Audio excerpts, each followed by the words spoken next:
Shalom Israel, you know we come out week in, week out, and as often as the Most High makes it possible for us to push this word so he can use it to wake up the elect of his people.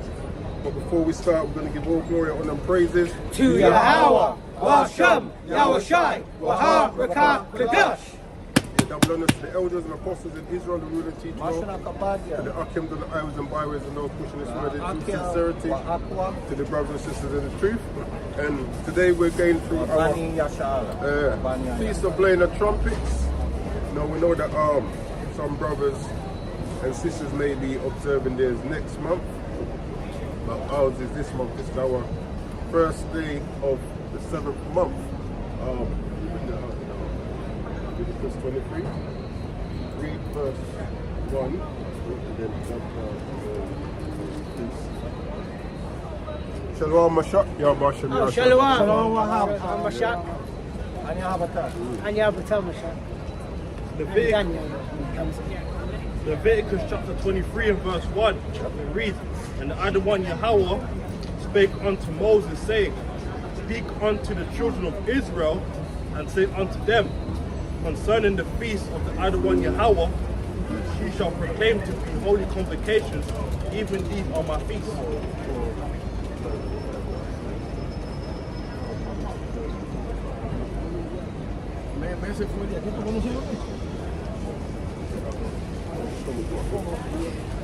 Yes. Shalom, Sister Rebecca first. Shalom, Sister Rebecca. Leviticus chapter 23 verse 24, speak unto the children of Israel, saying, in the 7th month, the first day of the month, shall ye have a Sabbath, a memorial of blowing of trumpets, and holy convocation. Yeah, so this is what we're celebrating today. You know, what we're observing is Feast of Blowing the Trumpets, and we have various holidays that come up in the world which our people make every effort to observe. That's you know, so true. Yeah. So now coming back to what the Lord has given us, these are things which we have to make the effort to observe to the best of our ability and observe and keep. So blowing the trumpet, I'm going to try and blow the trumpet. I ain't been practicing as usual. It's the same thing every year. The last one you hit, One time you hit a good note. That was the last one. Oh wow, that was Oh, that was like the square. yeah. Oh, yeah, I remember that one. Yeah. So- In that same mindset, hit that same note. All right, here we go.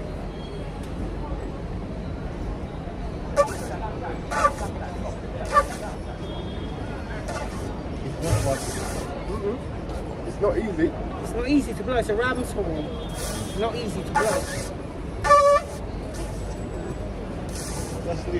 No, I'm gonna blow it. He'll get it going. Yes, so. It's like a old car, you have to warm him up.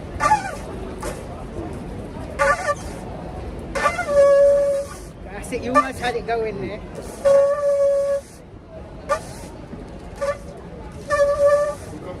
I'm gonna get it, Israel. I wanna blow it.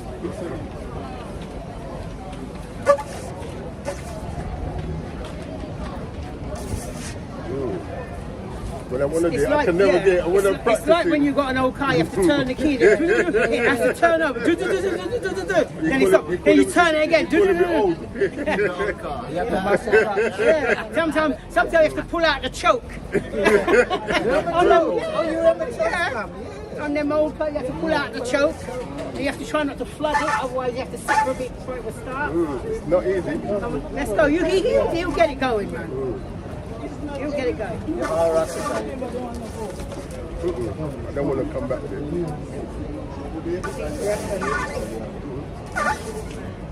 He even blew it earlier. It doesn't sound too good, does it? I'm gonna get it. I wonder if we listen to the word.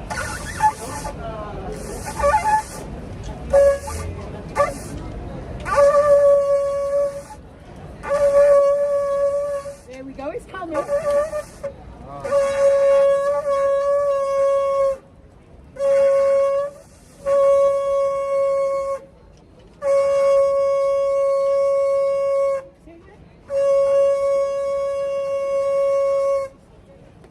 I knew he'd get it. Well, you know, I'm going to leave it there, so don't. Who said he's not full of wind? You know what? When we finish the lesson, Malcolm, we need to try it one more time. No, I always, like, when I have to do it,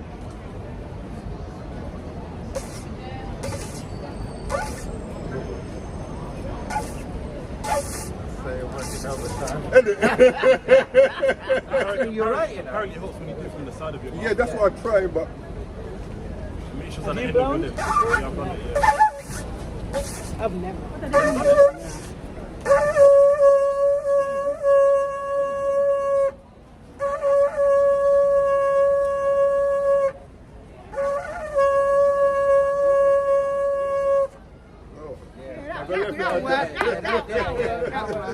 all right.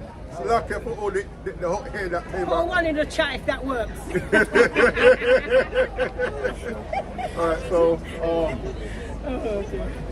read Hosea 4 and 6. Did you finish? Yeah. Hosea chapter 4. Yeah, so lucky for all that wasted time. I need to practice. No, a bit never more. wasted time. Yeah. There's no wasting time. But even though we weren't hearing it, a sound was coming out of it. Yeah, but it's how to get the The right angle. yeah. Good. Book of Hosea chapter 4 verse 6. My people are destroyed for lack of knowledge. Yeah, so like I was saying, like when it comes to the world and the holidays of the world, we make all the effort to keep those and to observe those. But when it comes to our own thing, you know, we don't. And one of the reasons is because we're destroyed for lack of knowledge. We don't realize that these feast days that's in the scriptures are what we're meant to observe. And we've never been taught that. Even when you're in the churches, what is it they keep? Lent, Yeah, the Lent, Easter, Christmas, Yeah. those are the main ones. But New Year's, but then when it comes to like these things in the scriptures that we're meant to observe, they don't do that. and they don't teach them in their seminary schools on theology. Exactly. Even though it's clear in the Bible, they omit that totally. You know, They funny don't enough, teach them. and the scripture says that Yahweh left us an example to follow his steps. So we know, John 10:22. This is the book of John, chapter 10, and this is a good point you're about to bring out. This is John, chapter 10, verse 22, and it reads, and it was at Jerusalem, the feast of the dedication, So this is and, good. and it was winter, verse 23. Yeah, so that's it. So you see that Yahweh was keeping the feast Well, days. verse 23 was saying. go on. Verse 23, and Yahushua walked in the temple in Solomon's porch. Yeah, so if he left us an example to follow his steps, like I think Christian is meant to be a follower of Christ. Yeah, that's what it's supposed to mean. That's what it's meant to be. Yeah. But then when you look at the thing that Yahweh did, like we'll say he didn't commit any sin, he was sinless. But then they'll use the scriptures to condone sin, eating unclean foods. They'll say Yahweh told you, made all foods clean. I just add on that feast of dedication as well. I remember I was having a debate with somebody a while back about this same said feast of dedication. They were saying it's not in Leviticus 23, not.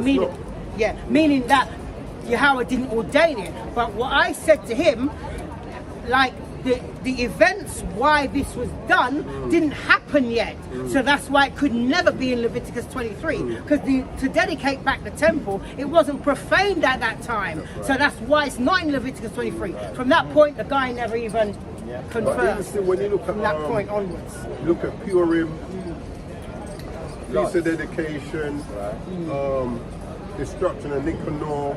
yeah. I think they do destruction of Simon, one of Simon, not destruction of Simon, one of Simon. Yeah, those events didn't happen yet. No, but the thing is, with those events, it's like where we had a great victory.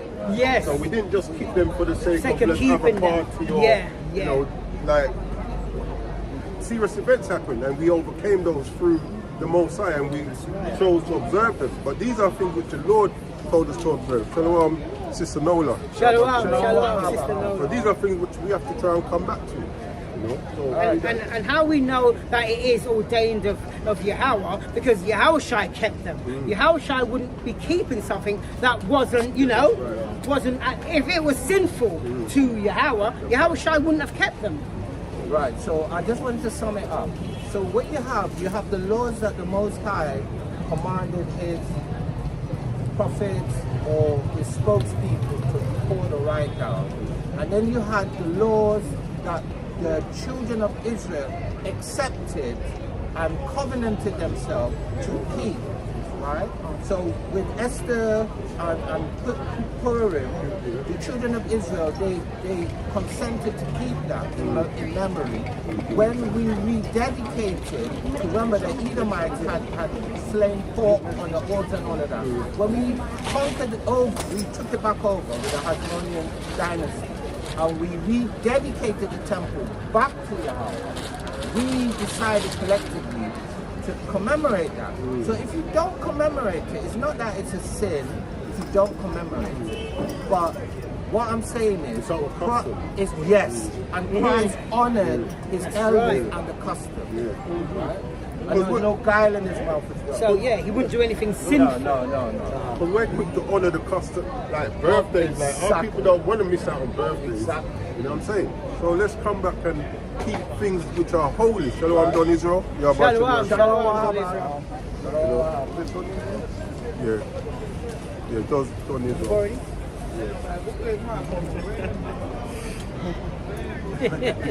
Yeah, so read that. Book of Hosea chapter 4 verse 6.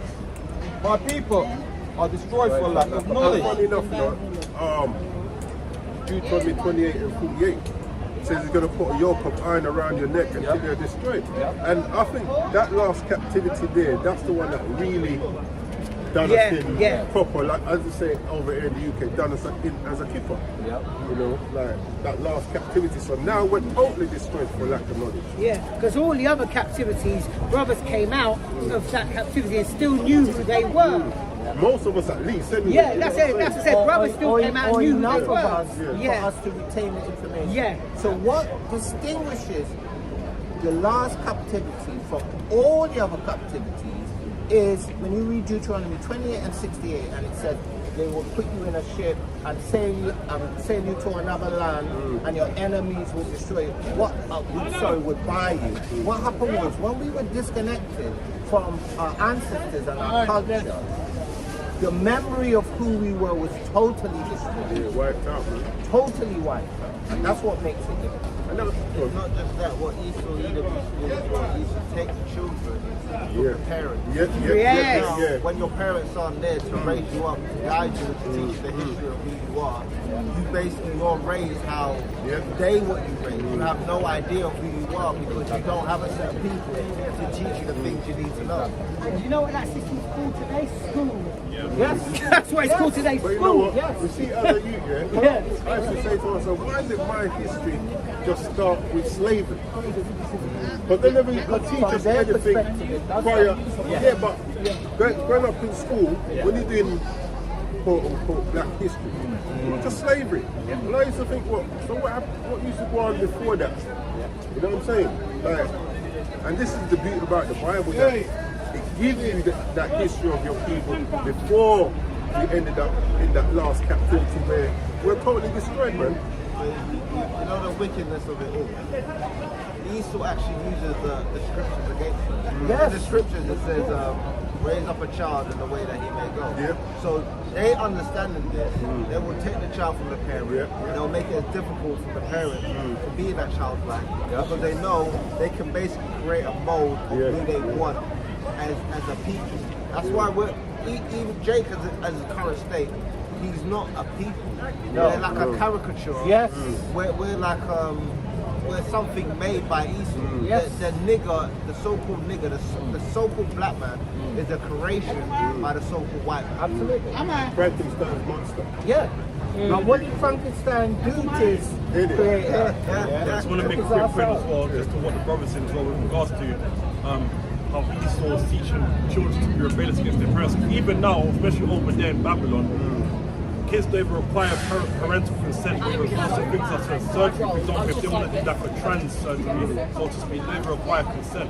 So Esau knows exactly what he's doing, and that's all just to that cause further confusion and destruction, psychologically and emotionally. You know what I mean? Well, the children is going to be the next adult, isn't it?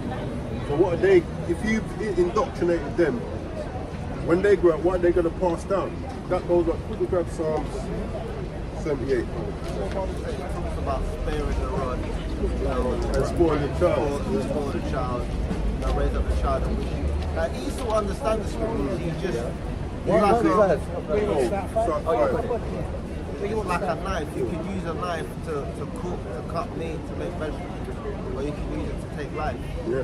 What Esau uses, he chooses to use the scriptures to destroy life, rather than to build life. Well, where Esau is concerned, it's not even a choice, because remember, the truth of the scriptures was only given to Jacob, was only given to the people that the Most High selected to be his own. So nobody else can correctly use the scriptures anyway.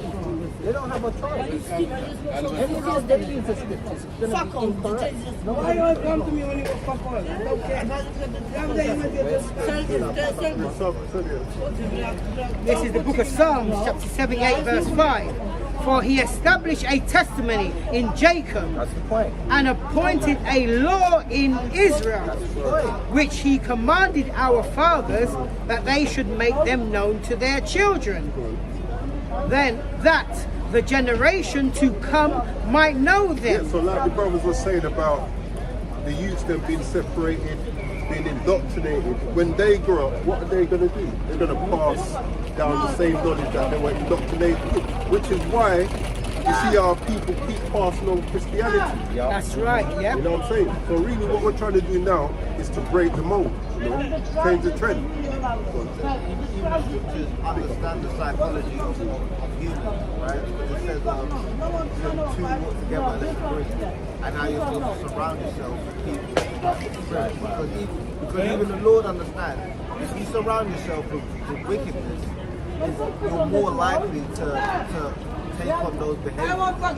This is why the brotherhood is so important. Because when you're around other like-minded, you're more likely to emulate that behavior. If you're around wicked people, you're likely to emulate that behavior. It becomes much harder. Why would you want to make your walk harder than it has to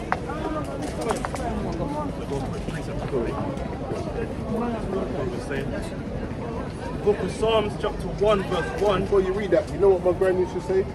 Show me your friends, I'll tell you what you like. Yeah, that's Yeah, yes. Psalms chapter 1, verse 1, and it reads, Blessed is the man that walketh not in the counsel of the ungodly, nor standeth in the way of sinners, nor sitteth in the seat of the scornful. But his delight is in the law of the idle one Yahweh, and in his law doth he meditate day and night. When the brother talks about separating us, of course, he's been around like-minded people. That's a perfect example, because when you're around people that are ungodly, they go eventually be taken down a different rabbit hole, which will make it unprofitable onto yourself. You know what I'm saying? And to everybody else around you as well. But you say that, but it works. It works two ways, right? Because somebody can be wicked, be around you, and take on that spirit of righteousness, and it can work the other way. You know what I mean? Or it can work to a point where you just repel each other. So Right. there's three possibilities. Right, so if something is true, it's true. So if a person is surrounded amongst wicked people, there is a chance that some of the wickedness can rub off on him. And vice versa, if a wicked person is surrounded by righteous people, there's a chance that some of the righteousness can rub off on him as well. That's why it's important to choose your friends. That's in your pocket as well. You're supposed to choose your friends. Brixton, I'm telling you. This is 2 Corinthians 6 and 17.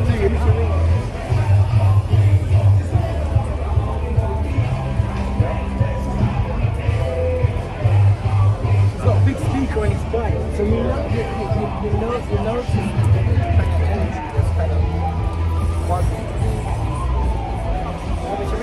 Sure.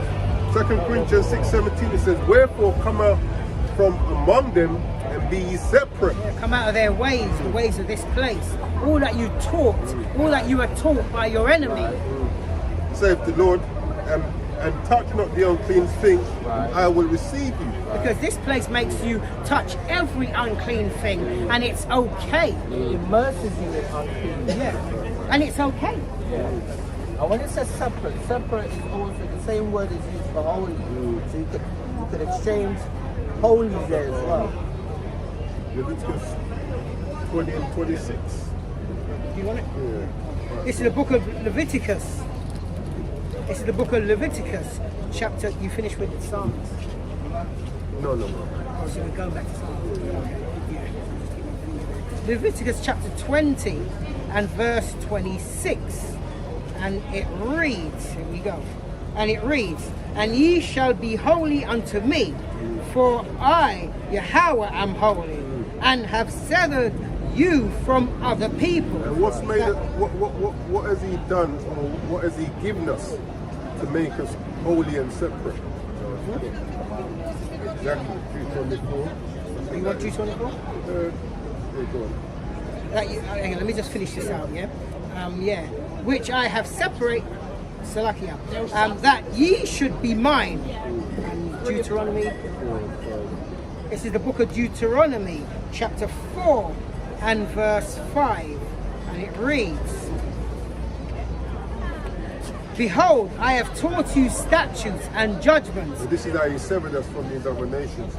Behold, I have taught you statutes and judgments, even as the Lord Yahweh, my power, commanded me that ye should do so in the land whither ye go to possess it. Read on. Verse 6. Keep therefore and do them, for this is your wisdom, this is your light. And your understanding. I said light, but that's, same thing. This is your wisdom and your understanding in the sight of the nations. When you look at how our people conduct themselves, you can see why they look down at us, because we conduct ourselves in such a foolish manner. The Bible says this is our wisdom and our understanding in the sight of all the other nations that should do what? Which shall hear all these statutes and say, surely this great nation is a wise and understanding people. And this is one of the reasons why we should be observing our own feast days. Yeah? Keeping us separate from these other nations and showing that we are a wise and understanding people. Verse 7 of Deuteronomy chapter 4.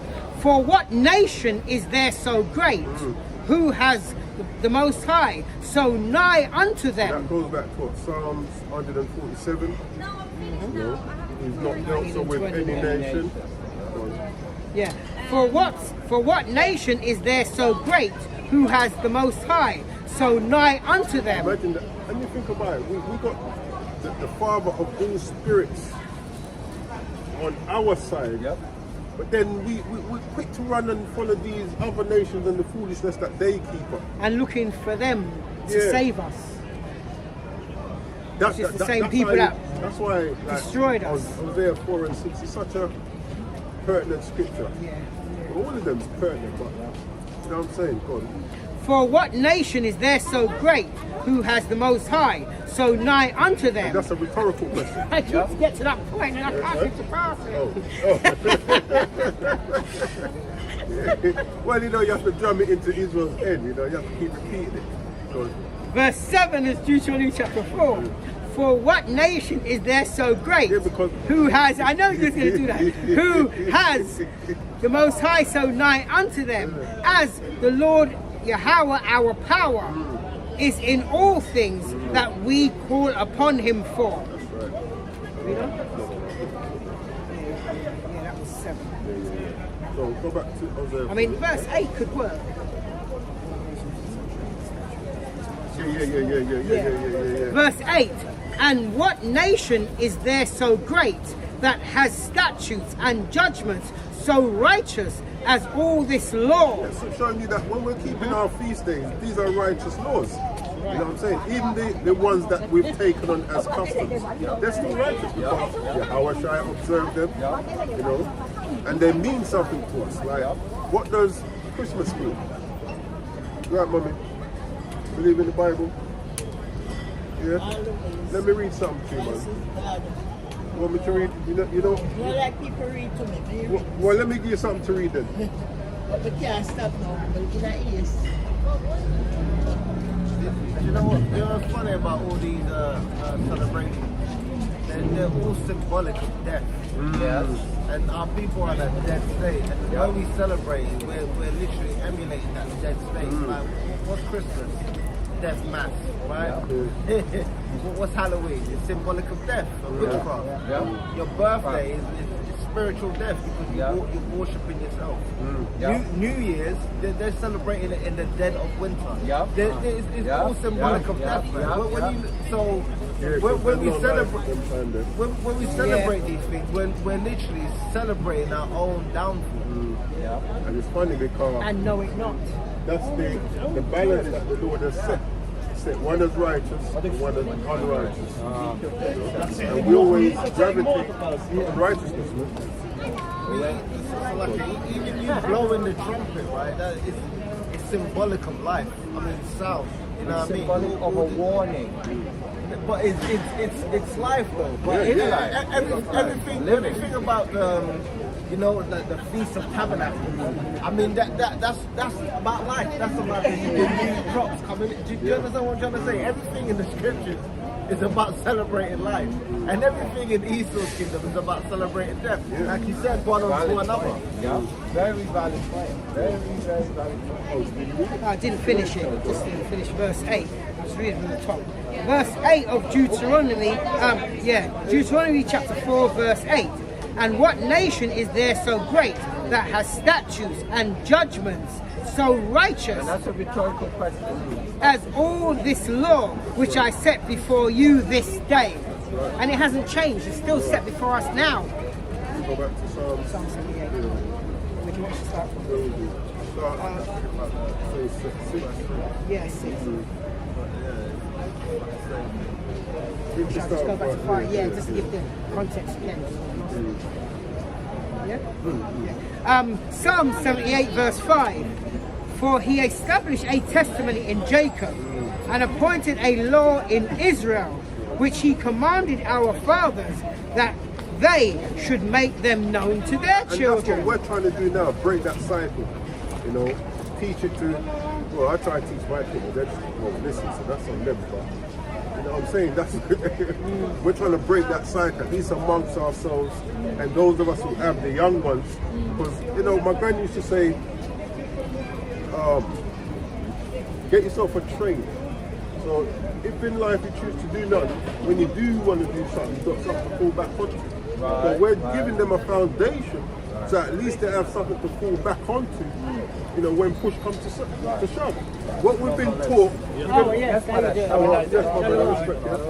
what we've been taught, when you choose to do something now, you're going to fall back to wrong ways, ultimate, you know what I'm saying? The mercy of the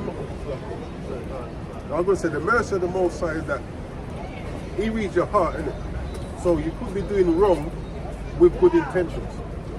Like when we were in the church, we're trying to serve the Most High, but obviously we're not doing it right. But then He's gonna bring the truth to you, whether you accept it or not. Then that's on you. Even the Bible was telling me about the Feast of Booths, right? Where we spend time with booths. But again, this kind of goes back to the point I made before. The celebration about life, but it's also there's a level of humility in that. You know what I mean? Because now when you put yourself in a booth, instead of being in the house, you're confining yourself to kind of a lower state. So all these traditions that we have not only is about life, but it's also a way of showing humility, where you bow down to the fact that the Lord has set up these things for you to remember, and it takes a level of humility to do that. Whereas in this society, it's pretty much all about pride. Christmas is how much gifts can I get? Birthday is all about you. Halloween, how much of a slut and how much of a murderer can I behave like? You know what I mean? But all these festivals that they have is about pride and death. And the celebrations in the Bible, right? The holy days, they're all about humility and life.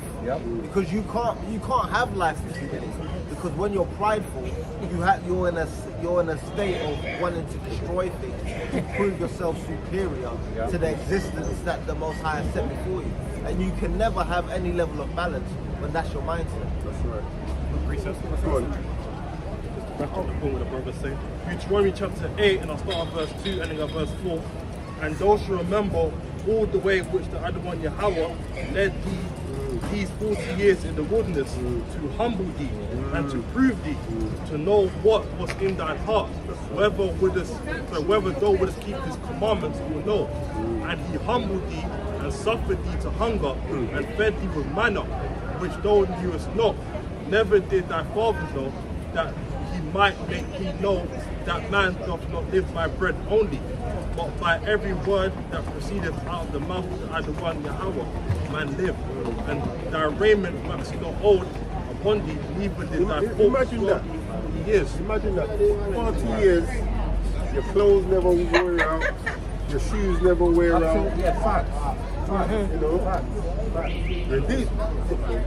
was going to make a point also, and it just things like that, the Most High does is to make you appreciate the good things that come your way, you know, and that's why you have to remember that, you know, when you go through adversity, when the Most High calls you to suffer, remember what you've been through. So when you have the good, you know, you should really, truly, that should motivate you not to turn away from people, because obviously scriptures make it clear that when you don't serve the Most High, plagues and curses come upon you, you know.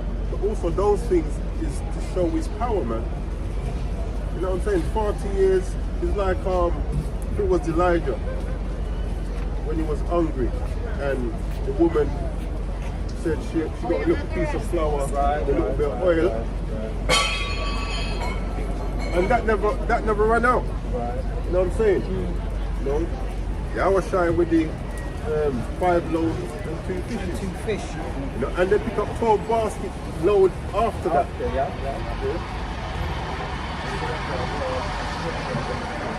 got something? Oh, I knew you had something. This is Ecclesiasticus 42 and 24. All things are double one against another, and he have made nothing imperfect. So in that humility, right, what the Lord creates from humility, right, is like he gives you good after he's humbled you, right? And when you're in a state of being prideful, he brings you down low. So the state that Jake is in right now, we're meant to be in a humble, contrite spirit, and in that he's going to raise us up to have all this level of abundance. But in the same way Esau, he has this level of abundance of pride, and what the Lord is going to do as a result of that is bring him down low and debase him. So throughout the scriptures, there's always a theme of balance, right? And it's like the Lord creates circumstances in which he can bless you, but before he does that, he actually abases you. You can see that in every single story. In most of the stories in the scripture, you can see that in Job. You know, you can look at Yahushua where he was abased and he was brought back in full glory. Every single one of the stories in the scriptures, they always show you somebody in a low state before they're raised up. You know what? That's why it says through much tribulation, you're going to enter into the kingdom, that humbling process. Jake wants to breeze in. Yeah, Jake wants to just breeze in the kingdom without because one thing we have to realize, we were brought here for punishment. Yeah, that's right. We weren't brought here to live a lavish life. Not saying that you can't have good things, but you still got to bear in your mind why we're going through and what's our purpose here. The Lord ultimately understands the nature and the mindset of Jake, and he knows Jake don't appreciate now. It's like a human nature. You don't appreciate nothing that's free, right? You have to pay for something, and when you pay for it, you find the value in it. The Lord gave Jake everything, and he didn't appreciate it. So he said, you know what? I'm going to take that from you, and in that, now you're going to appreciate the goodness that I'm going to give to you. So it's all a lesson of it. Yeah, so this is the book of Psalms, chapter 88, starting at verse 2. Let my prayer come before thee, incline thine ear unto my cry. Verse 3. For my soul is full of troubles, and my life draweth nigh unto the grave. Verse 4. I am counted with them that go down into the pit. I am as a man that have no strength. Verse 5. Free among the dead, like the slain that lie in the grave, whom thou rememberest no more, and they are cut off from thy hand. The point's coming now. Verse 6.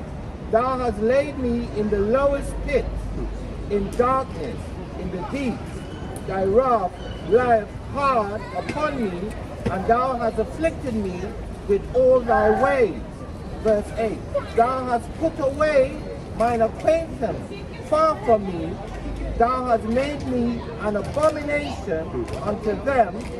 I am shut up, and I cannot come forth. So the whole point of this is actually a prayer by the chief musician, right? And the whole point of it is that the Most High brings you low. He causes you to afflict your soul and to repent, and then He redeems you. And that's the point that he's trying to bring up. I could have read the whole chapter, but you know, it says the same thing over and over again. So, right, I was doing something. Yeah, I don't know. I was up to the 6. yeah, go on, read on. Yeah, Psalm 78 verse 6, that the generation to come might know them, even the children which should be born, who should arise and declare them to their children.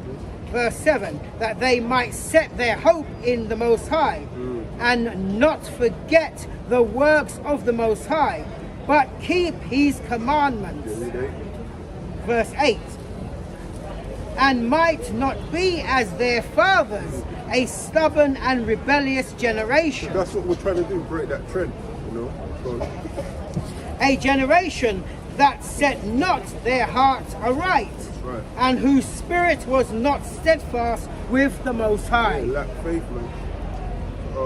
Right to Hosea. Hosea 4 verse 6.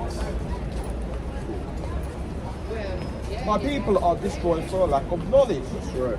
Because thou hast rejected knowledge, I will also reject thee. Yeah, so what we're trying to do now is come back to that knowledge, that wisdom that's going to make us be wise in the eyes of all these other nations. My people are destroyed for lack of knowledge, because thou hast rejected knowledge. I will also reject thee, that thou shalt be no priest to me, seeing thou hast forgotten the law of thy power. And it actually tells you the knowledge that we've lost, which is the laws of God. God.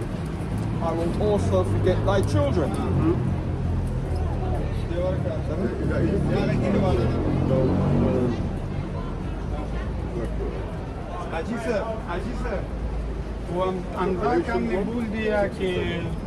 This is the book of Galatians, chapter 1, verses 6 and 7. Verse 6. I marvel that ye are so soon removed from Him that called you into the grace of Christ unto another gospel. Verse 7. Which is not another, but there be some that trouble you and would pervert the gospel of Christ. I was going to say, we see that every day, that somebody's perverting the gospel and troubling the real men of the Lord. Right. But even, read verse 6 again. Verse 6. Galatians 1 verse 6. I marvel that ye are so soon removed from Him that called you into the grace of Christ unto another gospel. And you know what, that last captivity kind of did that for us, man. Yes. Like, he's speaking about them being in captivity, that's all. But look at us now, it's like, we've gone totally destroyed, totally way left. Like, you can't get no worse than this, man. So like when you said last captivity, I feel like we're still in there. No, but you know what I mean. Yeah, because we are still in it. Any question, mommy? No, I'm just curious. Okay, believe in the Bible? I'm an Adventist. Eh? I'm an Adventist. Yeah, Adventist, okay. You know that the Bible actually teaches us who we are as a people? I grew up an Adventist and then told us that we were Gentiles. You know who we are in the Bible? Yes, I know who we are in the Bible. Who are we, mama? Who are we? I know exactly as you do. Eh? Who are we? I know exactly as you do. I have read all of the tribal affairs. I have, Are we Ham? well, I suppose it depends on your bloodlines. Yeah, so- we could be one, we could be two, we So could be which one are you? depending. Which one would you say you are? Well, I'm not calling myself any of them. Well, can we show you how to identify who No, we are? I don't. No. I'm fine. I didn't say I couldn't identify it. I said I didn't. But who are we? What people? What did God call us? Yeah? That's what people tell us, that you was meant to be the original Jews and all kind of things like that. So can we show you how to prove it? I don't need to. Like I said, the fact that I could give you the answer, I know it, I've read it, I've seen it. So, alright, they're God's chosen, right? That word is very loaded. Meaning, So, it's not loaded. The depends. Israelites are God's It's chosen loaded. people. It's loaded. He didn't choose no other people. Yeah, but choose them for what? It's all very well because people play on words, isn't it? To use certain things. Chosen, you're right. Alright, so They are does chosen. does the Bible speak of a chosen people? Of course. Yeah, so And then we all know. We know which ones they are. So but then- the people then mix up what chosen for what. If but, you see but the what I thing mean. is, if we are those people, why are we in the condition that we're in? Because we didn't follow what we're supposed to do the same as any errant child. Never really want to hear. No. She didn't want to engage. She wanted to listen nosily, but she didn't want to engage. There's that level of pride. Yes. Yes. When you're not humble, you can't learn. Because for you to learn from somebody, you need to accept that you don't know something that they can teach you. That's why people are very hard to teach, because they don't want to accept that they don't know something. They think they know everything. Remember that woman we was chatting to earlier on at the front there? Yeah. Well, or even, sorry, no. Now what were you saying to her? She's saying, what is it? She said she knows something or something like that. Yeah, she just. Someone's saying, well, what do you know? Share what And you up to now, she still can't tell us what she knows, like just going around the bush. Yeah. I'm good. I think that's because she's good. Our people don't like They're good, they don't want to Yeah. Our people don't like to be corrected. They don't like to be told that they're incorrect, and they don't like to accept that somebody else can teach them. And that's the thing, when you're coming back to this understanding, you have to acknowledge that, well, you know what, I was taught wrong. What I believed in the churches, all of that was wrong. You know, you have to, otherwise, that's why, you know, like John 3:3 makes even more sense now, where Yahweh Shai said, except a man be born again. We have to be reborn again, meaning learn everything and come as a child. You know, make sure you're teachable, because children are teachable. Yes. You know, Yeah, they can yeah. learn, like for me to learn a language now, I might struggle depending on how the mind is. But like they learn all these languages. Their brain is like a sponge, it just You know what I'm soaks up saying? information. Yeah. amazing, isn't it? Yeah. It is amazing.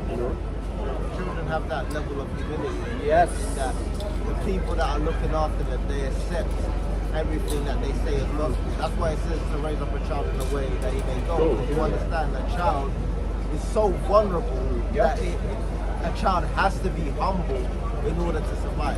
It's a survival instinct. Yes. You understand? So, our people illustrate to us every day that they have no survival instinct. Nope. You know, you're speed running death.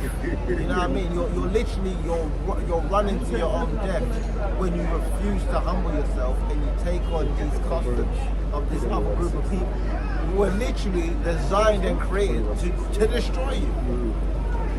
And you know what's one good thing about a child? A child ain't ashamed to say, I don't know. Yeah, I know. That's the problem with our Exactly, people. yeah. Because Yeah. it's still humble. Yeah. You see all the time with the children where a child will go to the mum, you're fat. You know what I mean? A child is completely unfair. A child will just tell you the truth. They don't really care about your feelings. Yeah. And that's the scripture in itself, man. That's the Lord. Lord don't really care about your feelings like that. So what's that scripture where it says you're meant to come as a child? Yeah. Where Yahweh Shai pretty much says that for you to come into the kingdom, you have to come in a mind state of a child. This is Isaiah 28 and 9. And the scripture also tells you that in malice be like children. Yeah. You know, for a child, they'll be vexed with their brethren 1 minute, you turn your back and look They're proud, hugging up and they're playing. and they're playing again. You know what I'm saying? Us now, like, You know, as you said that, the one thing you won't find a child say to another child, remember you did this to me 2 days ago. I know, yeah, And you're hold right. that against you. They don't bring up the past. They don't. Yeah. You know what I mean? They do not, that's correct. You wanted Proverbs 3:1-16. Yeah, no. Did you finish that direction? Yeah, I did. No.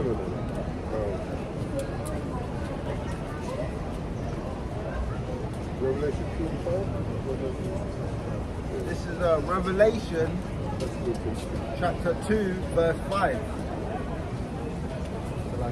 Remember therefore from whence thou art fallen. Yeah, and in our remembering, what are we doing? Come back to the customs that the Lord gave us. You know, going back to what I was saying at the start, one of them is what? Blowing the trumpets, feast of blowing the trumpets. You know? Correcting our wrongs. Yeah. Being actually able to blow the trumpet. I said I'm continuing it, sir. I ain't saying nothing. I've never blown one voice. Remember therefore from whence thou art fallen, and repent. And you know what? We'll even go back as far as Adam. Someone quickly get Ezekiel 31. Let's start verse 3. Let's remember what we fall from. This is the book of Ezekiel 31, verse 3. Behold, the Assyrian was a cedar in Lebanon. Now this is an analogy for Adam. When you read it, you'll find out. Behold, the Assyrian was a cedar in Lebanon, with fair branches and with a shadowing shroud, and of a high stature, and its top was among the thick boughs. Verse 4? Yeah, keep reading. Verse 4. The waters made him great. Yeah, which is the wisdom, knowledge, and understanding that he had. That made him great. Go on. The deep set him up on high, with her rivers running around about his plant, and sent out her little rivers unto all the trees of the So field. he was given knowledge. Oh, he was asking what was, that's the sister, she was asking what was our purpose as chosen. Exactly. Yeah. We're in it here. Yeah, exactly. Read that verse again. Verse 4. The waters made him great. Yeah, the wisdom, knowledge, and understanding that he had made him great. The deep set him up on high, with her rivers running round about his plant, and sent out her little rivers unto all the trees of the So field. we was giving the wisdom and knowledge, was teaching these other nations. That's Directly our and purpose. indirectly. Yeah, that's our purpose. To teach these other nations. God. Verse 5. Yeah. Therefore his height was exalted above all the trees of the field. See, this is where Deuteronomy 7 and 6. this is where we fell from. Yep. You know, being that top nation. God. That's why I said Deuteronomy 7. His height was exalted above all the trees of the field, and his boughs were multiplied, and his branches became long because of the multitude of waters when he shot forth. Wisdom, the Lord, man. Go on. Verse 6. All the fowls of heaven made their nest in his boughs. So they will come to us for understanding, which is what's going to happen again in the kingdom. You know, and learn from us. Again, what is it? Revelation 22, I think 1 and 2, when it speaks about And they'll come to us for righteous judgments. Or do you want? Yeah, Would Mike, you no, want? no, no. This is going to be Micah 4 and 2 as well. This is Revelation 22, verse 1.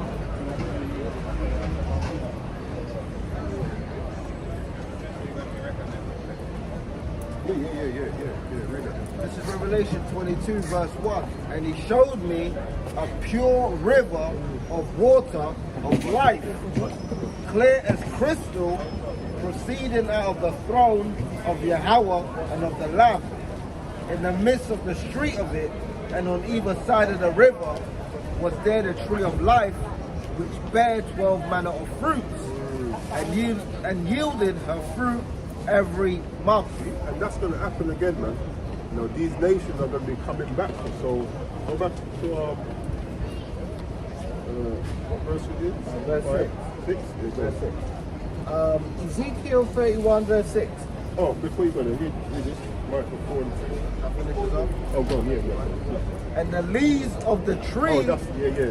were for the healing of the The nations. nation. So, Adam, read that. Read that and then we'll come back. Yeah. Micah chapter 4 and verse 2.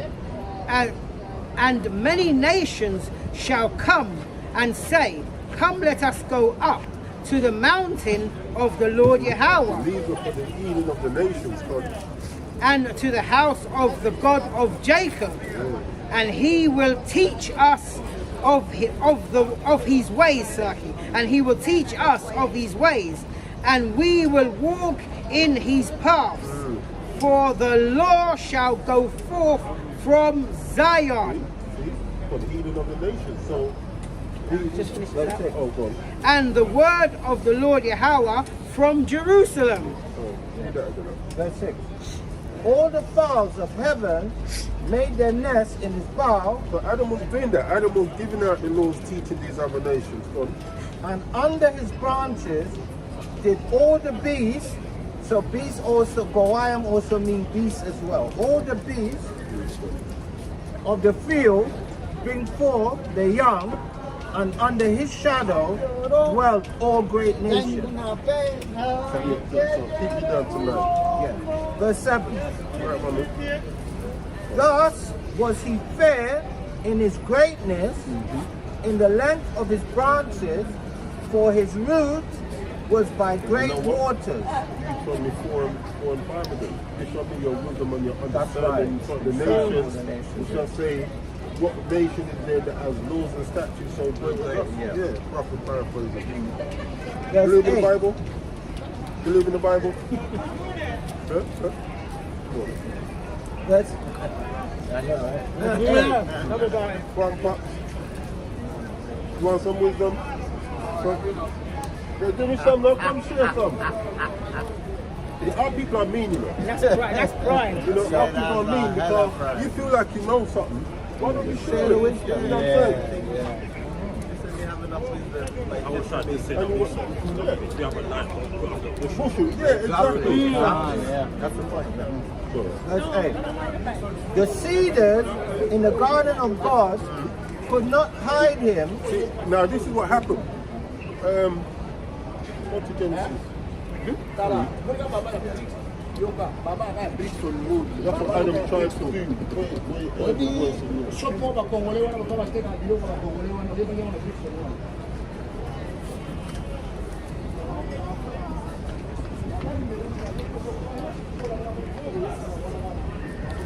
Yeah, 8.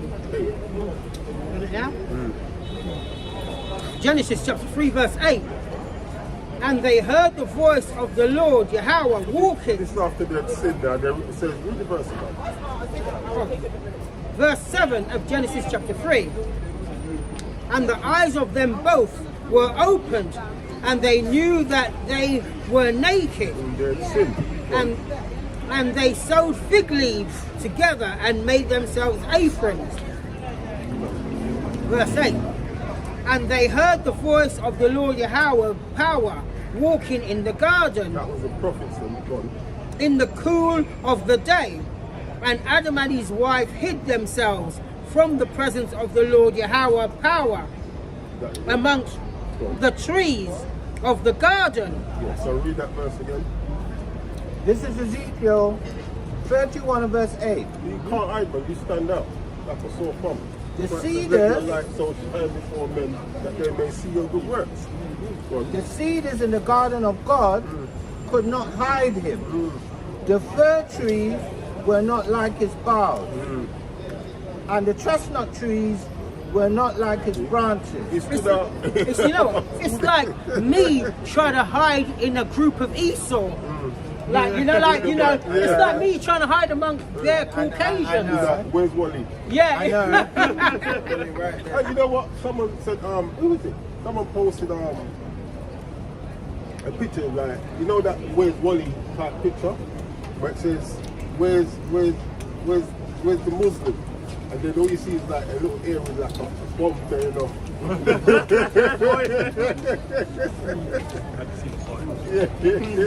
Yeah, so that's it. Go on. The chestnut trees were not like his branches, nor any tree in the garden of God was like unto him in his beauty. Verse 9. I have made him fair by the multitude of his branches. Yeah, the wisdom. What's that? Genesis 2:7. through into the breath of life. Yeah. Someone could get something of the street.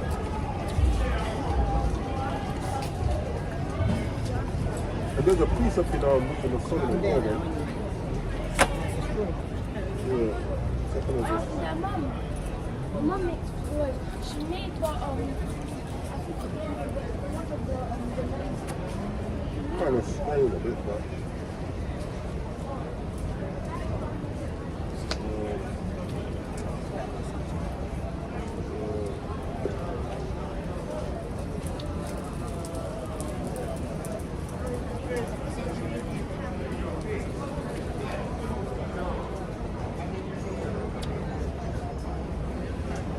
So, Wisdom of Solomon 7 and 24. For wisdom is more moving than any motion.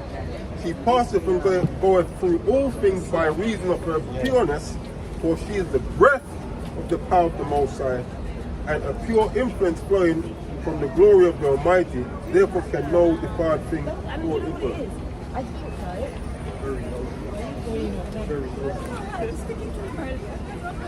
I'm just curious to see the Bible.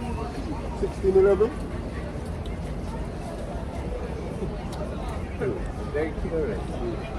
So, what did you see? 9. Oh, you got that? Ezekiel chapter 31 verse 9. I have made him fair by the multitude of his branches, so that all the trees of Edom that were in the garden of God, our power, envied him. So, second Ezra 3, 4. Second Ezra, chapter 3 and verse 4.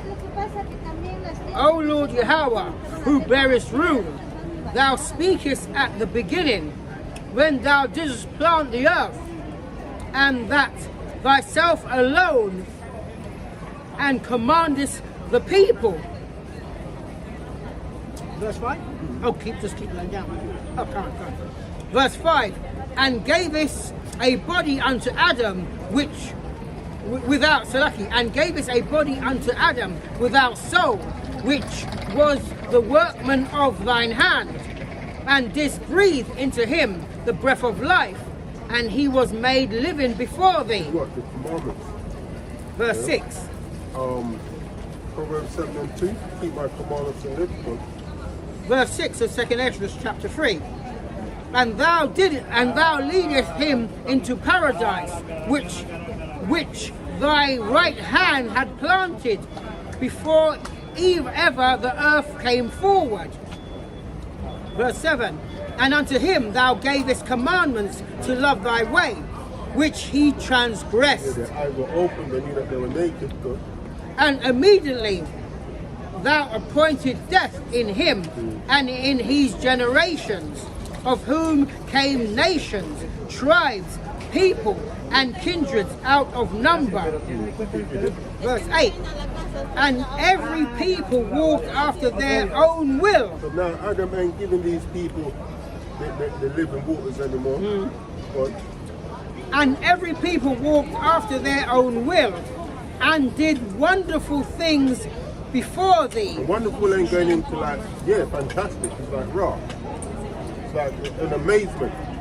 Amazing. And despised thy commandments. That's what proves that what they were doing was incorrect. Because it was amazing maybe to man, but you're despising the Most High's commandments. Nine again. Ezekiel 31 verse 9. I have made him fair by the multitude of his branches, so that all the trees of Eden that were in the garden of God, Yahweh power, envied him. Read on. Verse 10.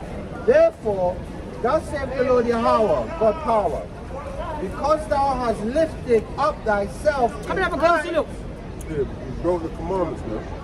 and he have shut up his top among the thick boughs, and his heart is lifted up in his height.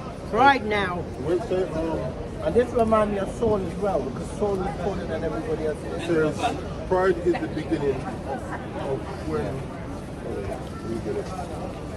Pride becomes Pride cometh before the fall. No, not that one. Pride is the beginning of all sorrows. No, That's what when your heart is soft and you make up.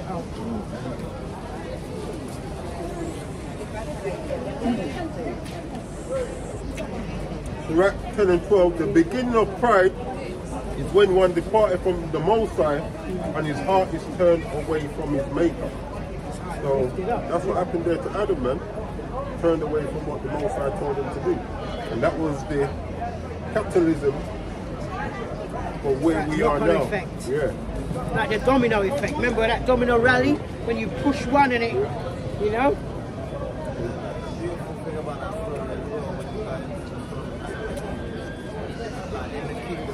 Why not?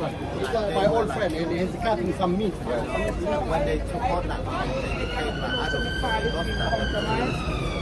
What allowed them to go through that level of pride, thinking they knew better than what the Most High set out.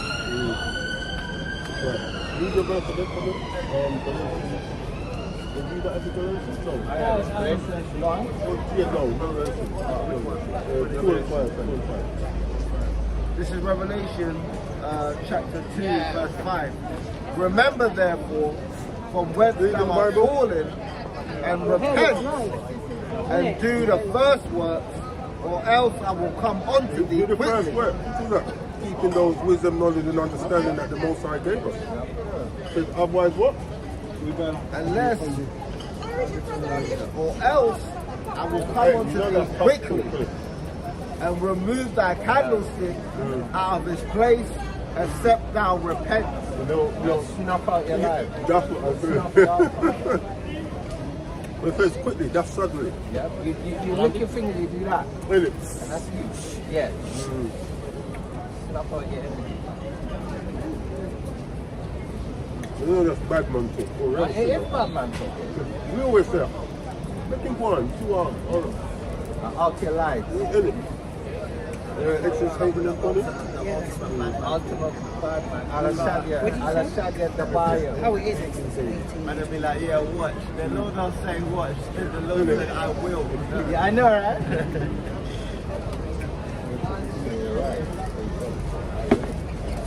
Hold on.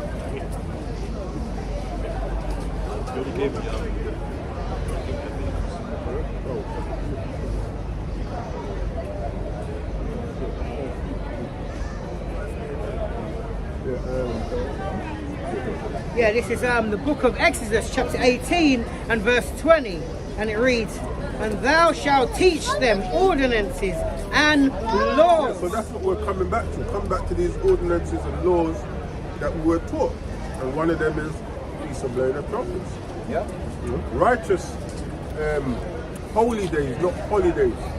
And even that, they play on the words. We've got holy days, they've got holidays. You know when you try and make something sound similar to throw you off. The word in there, holy means sacrifice. It means Kodash. Kodash Yawam. And then when you go into holy, it goes into the holy tree, which basically symbolizes so they let you know exactly what they're When they're coming But from it's there. an evergreen. It stays green in the winter, so that's why they worship. They deep fry it. Exodus chapter 18 and verse 20. And thou shalt teach them ordinances and laws, and shalt show them the way wherein they must walk. Yeah, and that's Now, what you we're- know,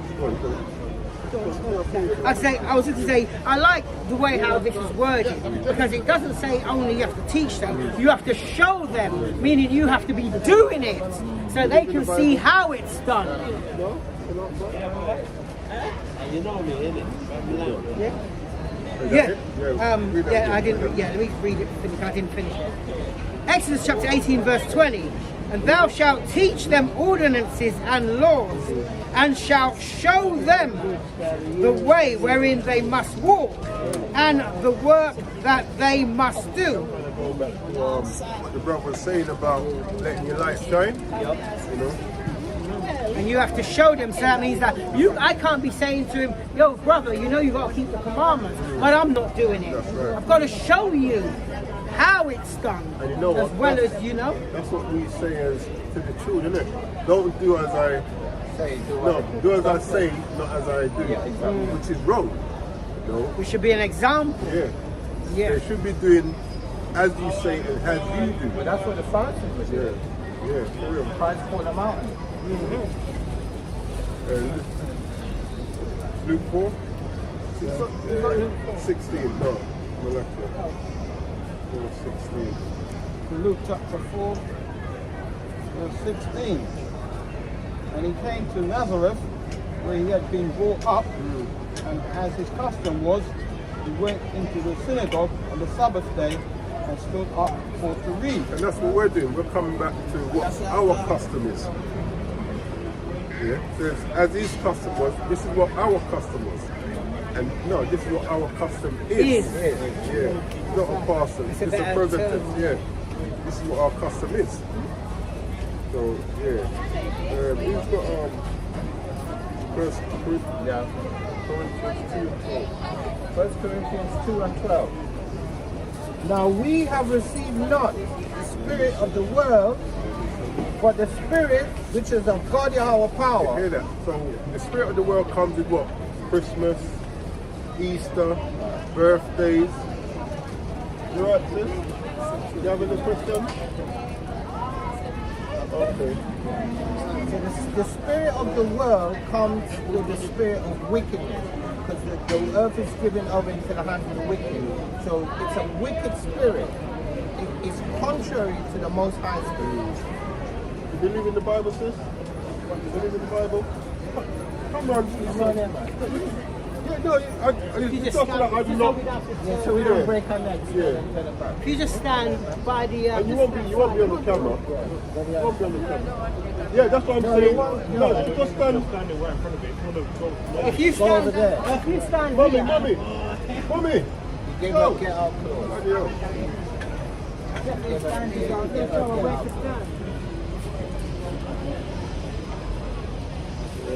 You don't like to be held to account.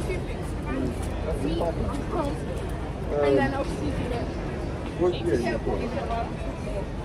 In the book of 1 Corinthians 2 and verse 12. Now we have received not the spirit of the world. Yeah, and what comes with that, like I was saying, the birthdays, the birthdays, Halloween, yeah. I forgot this.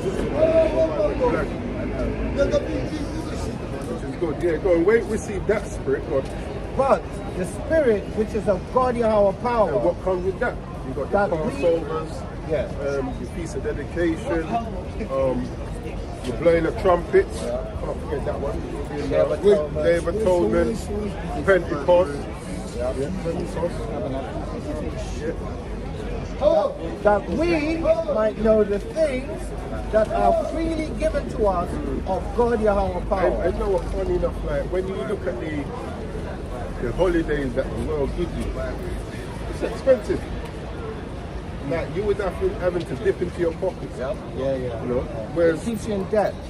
for the Most High is one, the expense is more having to get this stuff. Like you know, if you're gonna have a feast, you know, to buy this stuff for that. But outside of that, you know, there's no real. Yes, you can give presents. What is it? Dedication, Purim. You give presents as well. You know. But even though, we were talking about even the Passover, like buying lamb, food. You eat that, it's the same thing. Christmas, you buy a bunch of worthless presents that people throw away in a year or two. So If it lasts us. same with Halloween. With Halloween, you buy a bunch of worthless crap. Fireworks. Yeah, you know what I mean? Easter, you might buy a bunny toy. You know, you buy a chocolate egg, which ain't really good for you because the chocolate ain't the form that's actually good for your body. You know, so all of this stuff that Esau sets up is pretty much set up to destroy you. It's gross in the pocket, full of shit. Come, quick. Why say to you, quick.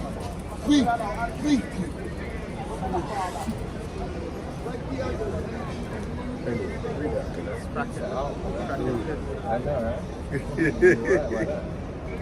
Verse 12.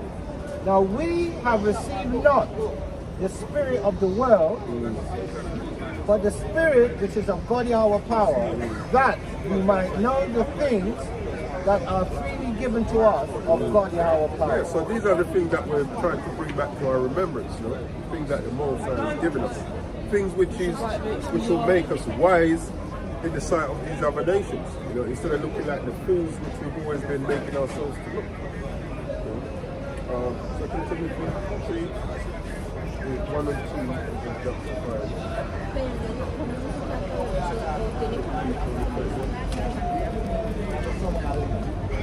My brother, I believe in the Bible. 2 Timothy chapter 3 and verse 1. This know also that in the last days perilous times shall come. In verse 5. 2. Then jump. Verse 2.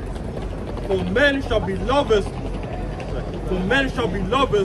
of their own selves. Yeah, so now we're doing what pleases us.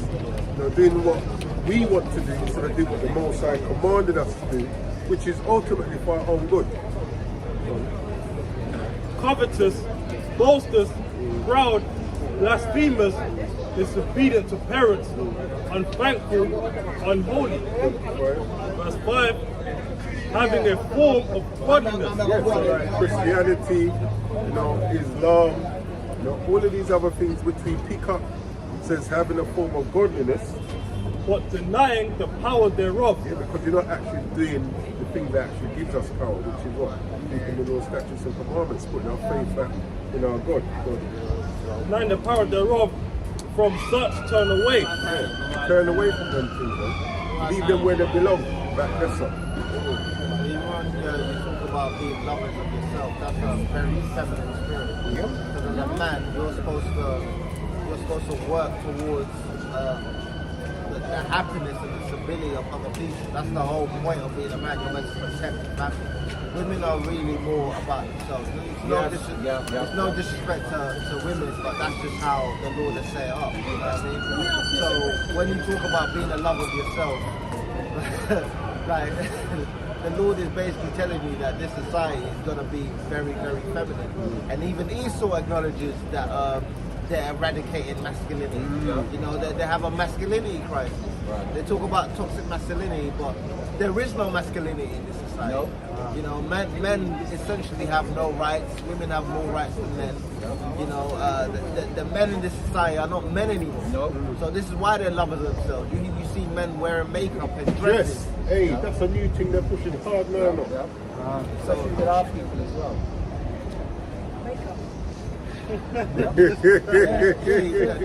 I prayed for patience and the Lord every day.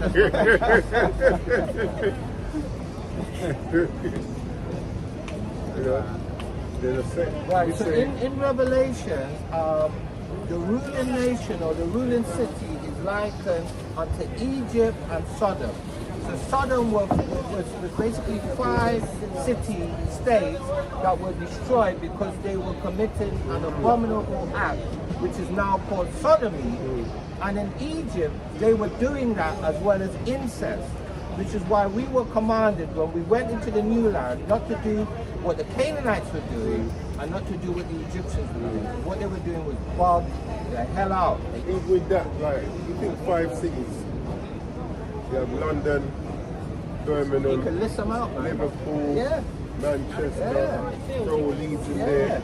So, you have to put Leeds up in there. And you couldn't find 10 righteous people. Not even 10. That's Remember Abraham asked, he said, look, if there's 10 righteous men, you're going to allow them? He said, all right, then yeah, 10. You should find 10. Bought it down from 50. I know. Crazy. And you couldn't find 10. Crazy. You know the funny thing about human psychology? I was in a course the other day, right? And it was like a driving course. I didn't want to get the points. And they were talking about how in human psychology, right? Especially with driving, I'm going to use a point to driving specifically. Everybody thinks they're a better driver than what they actually are. If you ask anybody on the road, are you a good driver? No one's going to say I'm a bad driver. They always score themselves 7 or 8. Bad meaning right? So no one wants to admit they're a bad person. So no one will want to admit that they're wicked. If you go to Esau and you point out their history towards them, and everything that they've done for all these other groups of people, you tell them, are they a good and righteous people? In spite of all the evidence, they will tell you yes. But look what we've done. Look what we've done. We brought technology to the world. Okay, well, you also polluted the world. They say, well, no. All humans did that. We brought technology, but humans collectively polluted. They made those forever chemicals that you can't get rid of. Yeah. So you always have this confirmation bias when it comes to yourself, which is why the scriptures talk about examining yourself daily, because you will fall into that level of complacency, into thinking you're actually higher than you are. The scriptures even talk about not thinking of yourself higher than you ought to be. And the funny thing is, what you just said there actually explains why there's a thing now called apologetics, Christian apologetics, that's combating the truth, because they do not want to be held accountable for their wrong. They would defend it tooth and nail, even though it's apparently clear that they don't know what you're talking about. And sorry, just to miss your point, that in itself, that lack of accountability, is a very, very feminine spirit. Yes. Like even yesterday, I was late to work, right? So I come in late. I say, you know what, I'm gonna be late. Come in. I say sorry. You know, I was driving. I even hit the curb because I was trying to fiddle with it. And you had this little Edomite there. Look at you. You're hitting the side of the curb. And I'm like, this Edomite, right? So we're going to the store. And I tell this Edomite, I say, get the keys ready because I'm already late. So I'm like, to speed it up, get the keys ready. So when we go there, you open the door, bang, bang, bang, bang, bang. I said this to him, don't listen to me. We get there. I say, yeah, let's go. He said, there's no key. And I said, huh? I asked you to get the key ready. Mama's telling me, oh, well, you know what? You done this, you done that. He never once said, you know what? You're right. He told me to get the key ready, and I didn't. If I knew there was no key, we would have known there was no key before we got there, and we would have been able to make a plan. But he wouldn't sit there and say, you know what? You're right. There was no key, and that's my fault. And the whole time I was talking to him, I said, he was really annoying me. And I was looking at him like, you have a very, very feminine spirit about you. You can't admit when you're wrong. And that behavior itself, it makes you incompetent because now you're not open to being corrected. So you stay making mistakes and you stay being in that same complacent spirit because you will never improve, because you never admit that you need to be improved upon. Which is why a lot of the elders call Esau gay, pedophile, not one, all of them. Not that they all do it, but they all have that spirit. So if they're in a certain situation, they will turn into a fish. They're in another situation, they'll turn into a PDF. That's how they are. Well, they're quick to like get into a little bit of hardship. They probably pick up the bottle, go on the drugs. Esau, he wants to jump off a building or in front of a truck. Which is gay because you're not holding yourself accountable. But there's no stability. When you talk about masculinity, one of the tenets of masculinity is stability. Having order in your mind. So regardless of what you go through, you're constant. This is why the Lord says to gird up your loins like a lion. It says to be stable. It says to be stable in your mind. Esau's not stable because he's in a psychology of a female. Not to say women can't exhibit traits of stability, right? Just like violence is a male trait, but you can use that negatively. So when I'm saying that, there's context, right? Because people think you're attacking women, right?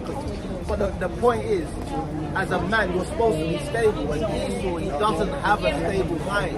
This is why he brings out new laws every day. The scriptures The scriptures have been constant since time immemorial.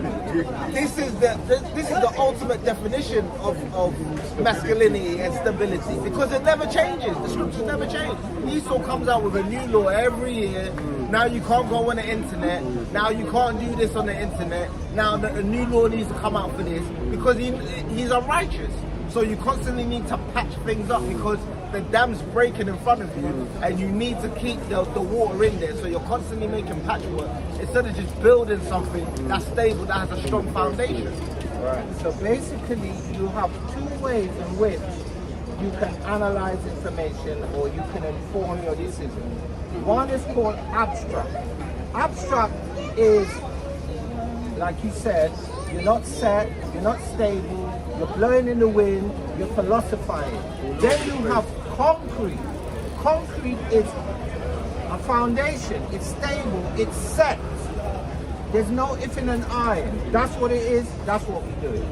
So there's two systems of psychology, if you want to use the word, or we would say truth. There's two systems of truth. One is the true one is untrue. One is fleeting, and one is stable and solid, which is built on Yahweh Shai, the rock.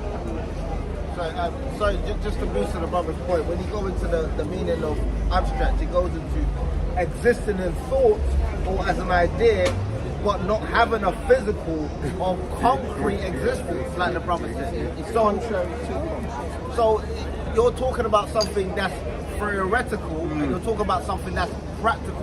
When you're talking about abstract, that's something that's theoretical, right? It's a theory.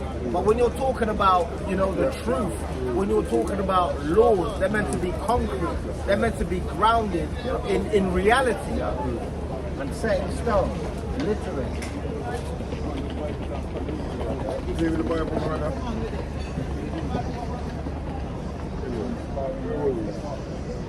Yeah, that's what the scriptures are. An inspiring lifestyle.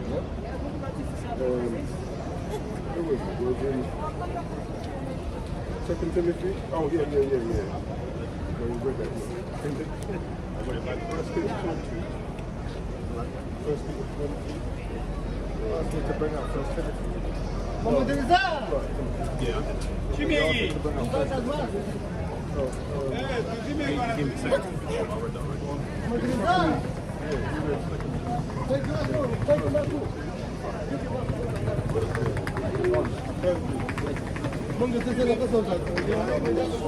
Bring it out now. This is 1 Peter 2. This is 1 Peter chapter 2, verse 2. As newborn babes, desire the sincere milk of the word, that ye may grow thereby. Yeah, it says we have to desire.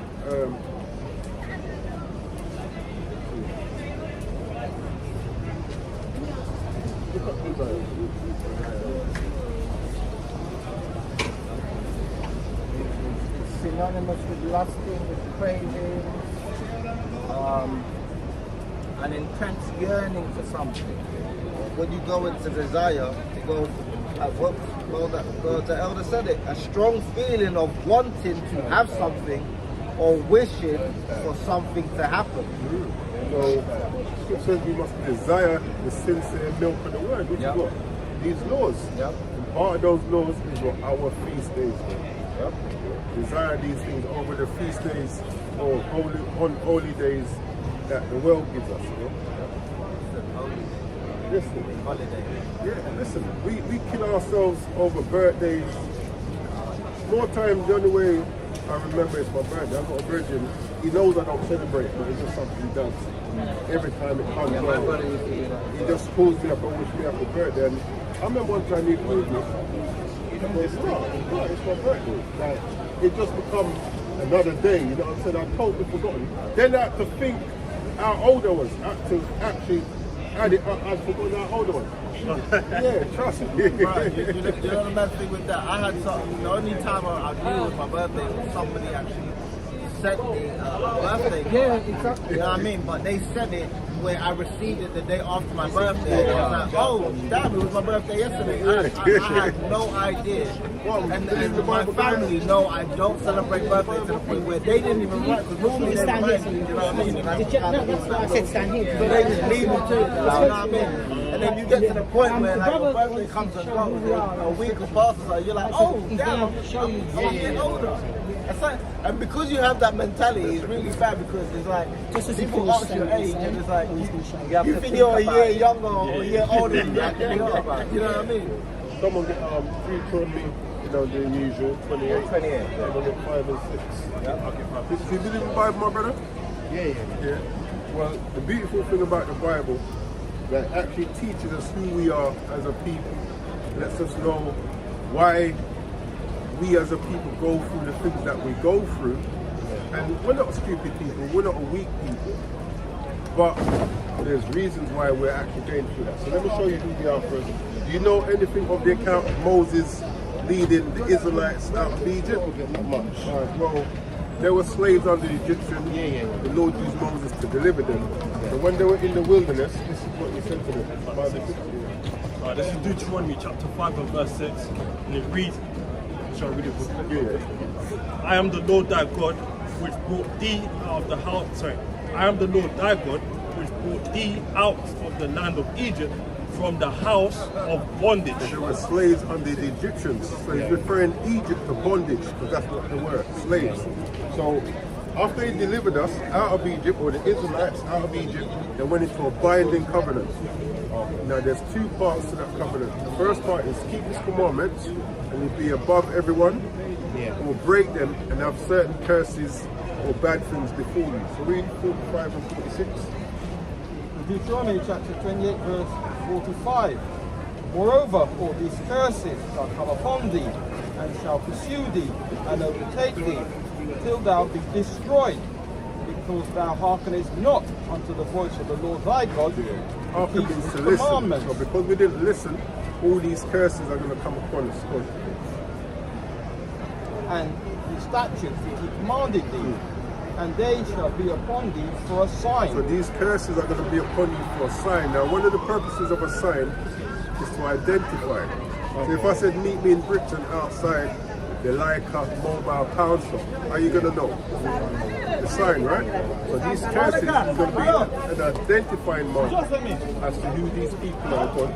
And they shall be upon thee for a sign, for a wonder, and upon thy seed forever. Meaning till Christ returns. Now, some of the lesser ones you can fit on various nations, but then some get a bit more specific. So I want to read some of the more specific ones, which narrows it down, and you tell me what people went through these 68.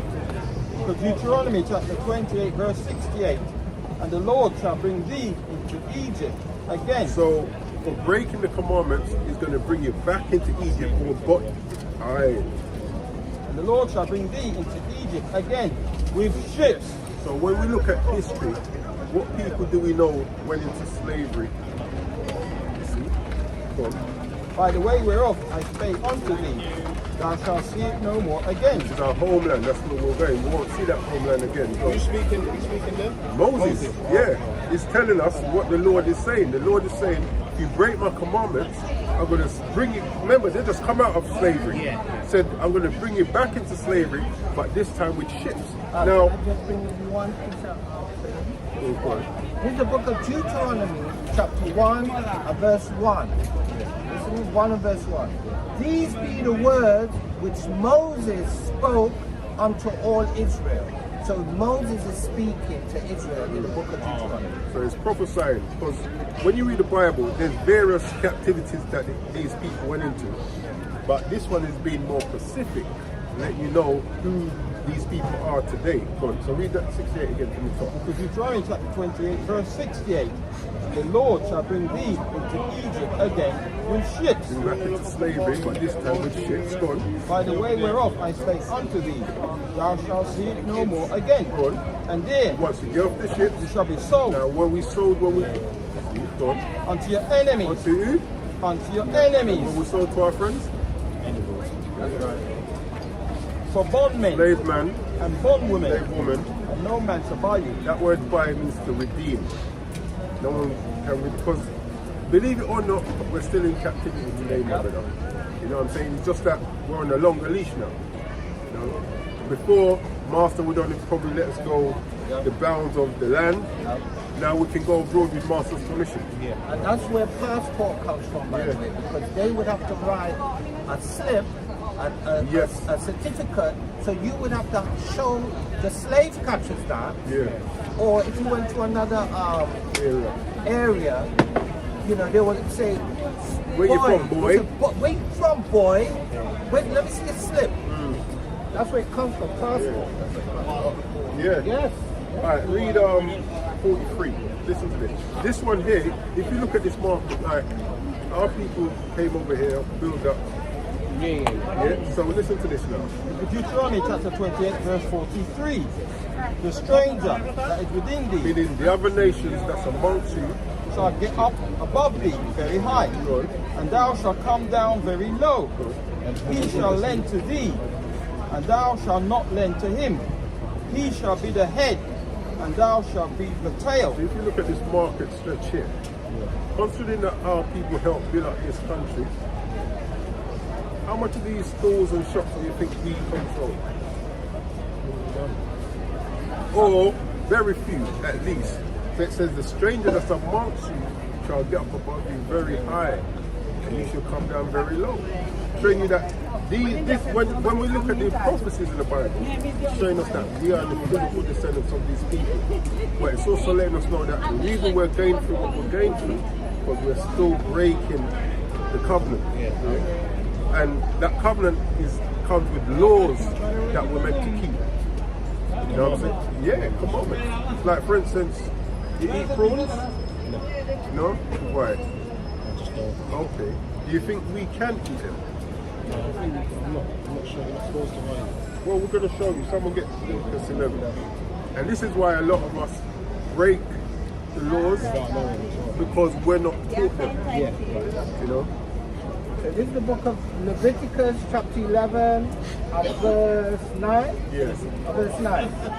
These shall ye eat of all that are in the So water. it's going to let you know things that come out of the water is what we can eat, like the fishes and stuff. But Whatsoever have fins and we scales must have both fins and scales. in the waters, in the seas, and in the rivers, them shall you eat. Verse 10. And all that have not fins and scales in the seas and in the rivers, of all that move in the waters, and of any living thing which is in the waters, they shall be an abomination unto you. Does prawn have fins and scales? Lobster have fins and scales? Now, we'd go out as a people. Actually, I went to buy some fish the other day, and this woman, I'm sure it was lobster pieces, about this big. Yeah. She bought 6 of them, and that was £54. Yeah, it's But the Bible says that's an abomination. We might as well just catch some cockroach. well, it is. No, It's a but sea cockroach, yeah, right. there's no difference. If it's, There is no difference. cockroach is an abomination, right? The Bible tells us that these things that we have made delicacies, Yes. they're an abomination, and we're willing to spend money on that. You know what I'm saying? And I'm sure she probably told her brother, yeah, we had some lobster. Yeah, man. You know, when I hear people say that, I just think you're not paying a lot of money for abomination. You know, so this is what we're trying to teach our people, that the Bible is a true book, but we've never been taught it, brother. And the promises in the Bible, read Deuteronomy 28 and 14. These still stands. It's just that we have to come back to the covenant to receive it, otherwise there's more judgment, worse judgment to come. So read this. Deuteronomy chapter 28, verse 14. And thou shalt not go aside from No, any of the 13, words. 13, slack Because Deuteronomy chapter 28, verse 13. And the Lord shall make thee the head, it. Hear that? It says he should make us the head, and not the tail. but when he read 43, it says the other nation's going to be the head, and we're going to be the tail. So he flipped it. But this still stands. So read that again. And the Lord shall make thee the head, and not the tail. And thou shalt be above only. No sharing. Like no kingdom ever shares rulership anyway. You know what I'm saying? Go. And thou shalt not be beneath, if that thou hearken unto the commandment of the Lord thy God, which I command thee this day, to observe and to do them. That's what we have to do. Just apply his commandments to the best of our ability, my brother. You know what I'm saying? They're not grievous. You know, yeah, that's what we have to do. And one of them is what we celebrate. Today we're observing and celebrating the blowing of trumpets, you know, which is the first day of the 7th month. So we go by the lunar, so not by the Gregorian calendar for our months. We go by the moon cycles. So today would have been a new moon. And that's the 7th month for us. So that's another one of our days that we're meant to celebrate. We're not meant to celebrate Christmas, Easter, Halloween, birthdays, none of these things. The Lord never gave us those to celebrate. He gave us other stuff to celebrate. So that's what we're trying to teach our people to come back. And then the promise is, come and get Isaiah 14. Let me see if you like this. This is the book of Isaiah, chapter 14. Start at verse 1 again. Start at verse 1. So if we come back to the Lord, this is what we can hope to receive. Because this ain't been fulfilled yet. So the Lord will have mercy on Jacob and will yet choose Israel. But we're still his chosen people. Regardless of what these other nations may say, you can't make us unchosen.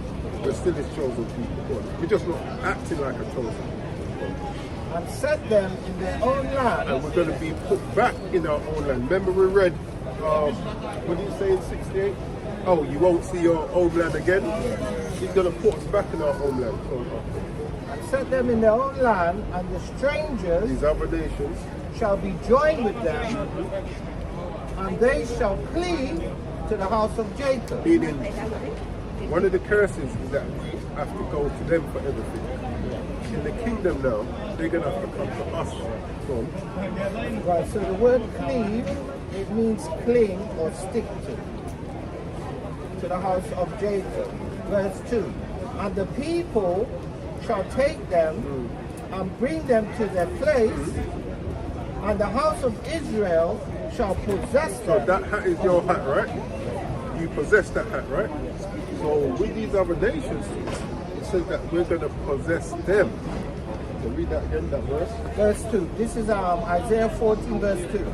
And the people shall take them and bring them to their place, and the house of Israel shall possess them in the land of the Lord for servants and handmaids. You like servants and handmaids? And they shall take them captive, whose captive they were. When you look at history, there ain't one nation that we've been captives to. So they're going to become they shall take them captives whose captives they were.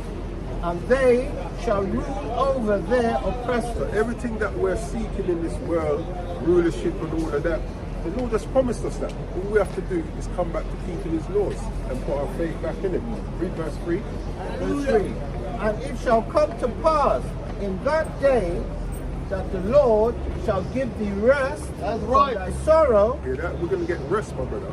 Like, we can't get no rest here. Like, today's Saturday, tomorrow's Sunday, back at work for me Monday. Like, it's annoying. Some brothers going back to work tomorrow, some might even have to go work today. Like, it's too much, man. Like, I don't think I've had 2 weeks off for a long while. Probably a week here, a couple of days there. It's just annoying, man. And it shall come to pass in the day. And you know why, as well, I don't like to take such a long time off? Because when my colleagues cover me, they're so freaking lazy some of them. It's like, you go back to more work. You know what I'm saying? Stuff that needs to be done. They're just, it's annoying. Anyway, go on. And it shall come to pass in that day that the Lord shall give thee rest from thy sorrow, and from thy fear, and from the hard bondage wherein thou was made to serve. And we're still serving out that bondage now.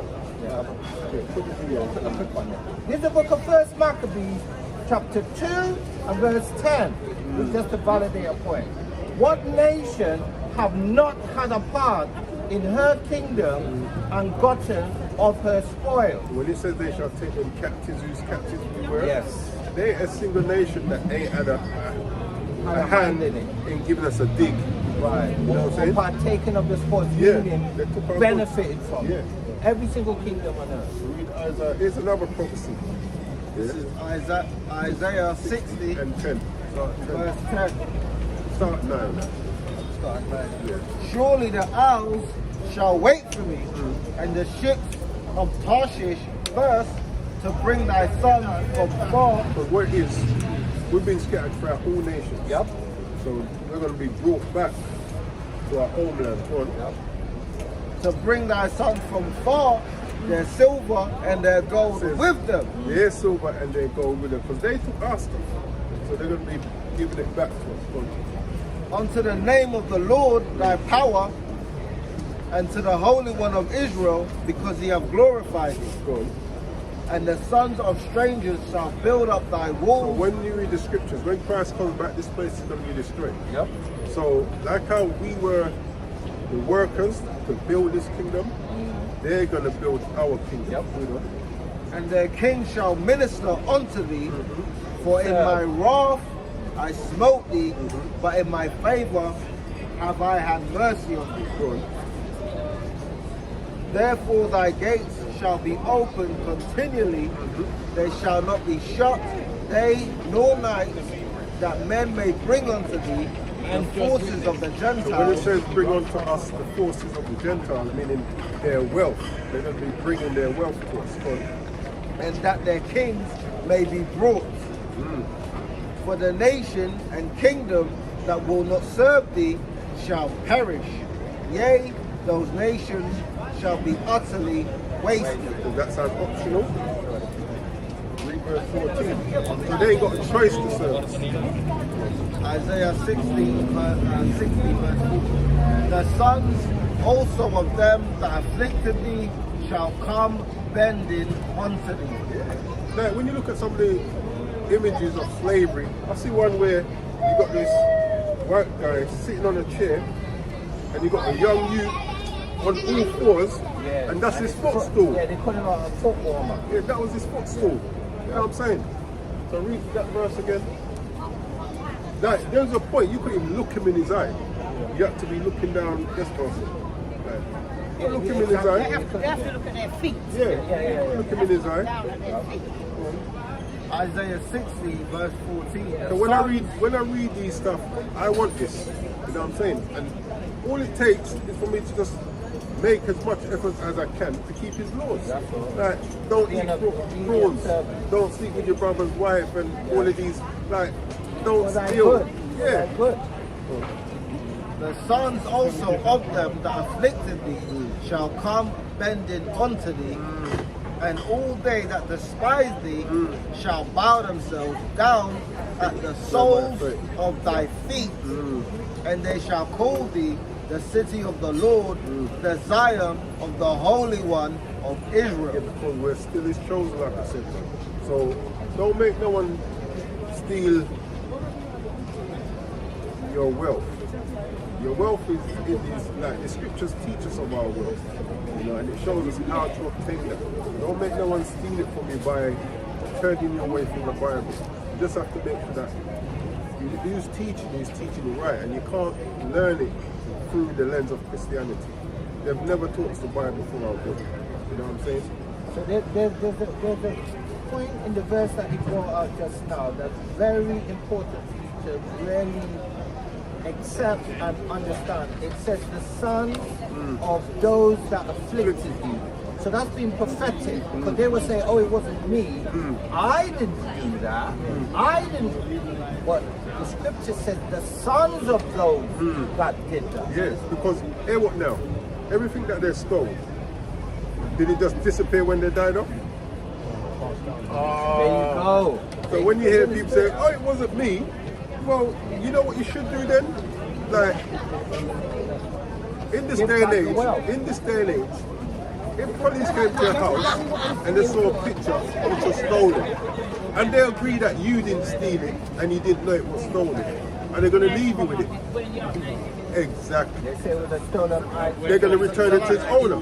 It's the same thing with, if you use the analogy of a house. It's like I come to your house, I take your house, right? And then I have kids, and I give the house onto my kids.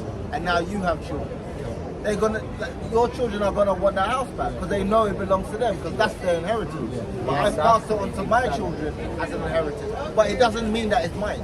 It's still yours. Irrespective of how many times I pass down that house, it will always be your house. So when people say it wasn't me, all right, but you're still holding on to stuff that don't belong to you. You know what I'm saying? Which explains why they do not like to be held accountable. Yeah. Do you know that most of the governments, most of the countries that indulge in slavery, they don't formally admit they're wrong. In other words, they don't formally apologize. Because once you apologize, you're holding yourself accountable, and now you owe reparations, or you owe some sort of remuneration. That's why they don't formally, never formally on the record say they're sorry. Whenever they do apologize, it's always, oh well, you know what? We apologize on behalf of our ancestors, of what they done. They never apologize for the fact that they're reaping the benefit of it. Do you know what I mean? Because when you apologize, my mum always used to say, when you apologize for something, you don't do it again, and you do your best to fix the mistake. Which is a correct understanding of an apology. Because I can't be telling you sorry, and when I'm telling you sorry, still slapping in your face, still teething out your money.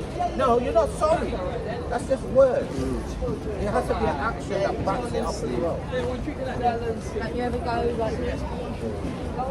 Oh, Jeremiah 30 and 16. So there's the book of Jeremiah, chapter 30. So Jeremiah paused, this chapter paused with the chapter we read in Isaiah 14. Just take down the channel. Take a picture of that. Yeah, Howard's messengers. So you'll be able to watch it and go over the precepts for yourself. The best way to learn. The church ain't going to teach you. And get yourself a Bible if there's someone. You can download one on your phone. You know what I'm saying? Yeah. Because you can get the blue letter up with it as well.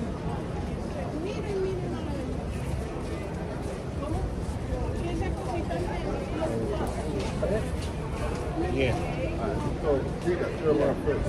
So this is the book of Jeremiah, chapter 30, verse 16. And it reads, therefore, all they that devour thee shall be devoured, and all thine adversaries... See, that's in the optional talk. It says, shall be. It's something that's going to happen. And all thine adversaries, or all thy enemies, or all thy odds, the same thing. Every one of them shall go into captivity. And they that spoil thee shall be a spoil, and all that prey upon thee will I give for a prey. So this is just music to my ears, my brother. So that's what we're trying to teach our people. Look, don't dash away the Bible, just dash away what was taught in religion and learn it correctly, you know what I'm saying? Yeah. As Israelites, because that's who we are, my brother. Let me Deuteronomy 7 and 6. So here's the book of Deuteronomy, chapter 7, verse 6, and it reads... Shalom, Jacob ben Israel. Shalom, Wahaba. And it reads, for thou... This is what the Lord said about us, man. For thou art an holy people. Now this is Old English, so thou means you. Yeah? For thou art an holy people unto the Lord thy God. The Lord thy God hath chosen you, it says thee, but it means you, to be a special people unto himself above all people. No, some people. Above all people. So just the bad ones. Above all people that are upon the face of the earth. But the only way we can be above them is if we're keeping his laws. But what makes us any different to these other nations, if we're not keeping his laws, we're just doing the same thing that they do. You know what I'm saying? So that's what we have to do. Chapter 4, verse 25.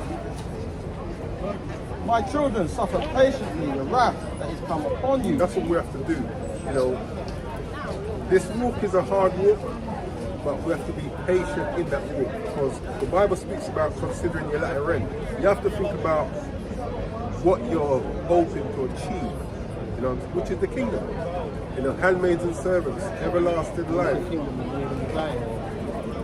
It's going to be on this earth. So, if we die before Christ returns, Yahweh Shai, we'll be risen to everlasting life. So death can't make you lose none of this. Yeah? Death can't make you lose none of these promises. Luke chapter 4, verse 25. My children, suffer patiently the wrath that is come upon you from God. For thine enemy hath persecuted thee. But shortly thou shalt see his destruction and shalt tread upon his neck. And we're seeing that in increments now. All these floods, these fires, these earthquakes, it's destroying this place, man. India got jacked up with some big tsunami flood. Like America was on fire.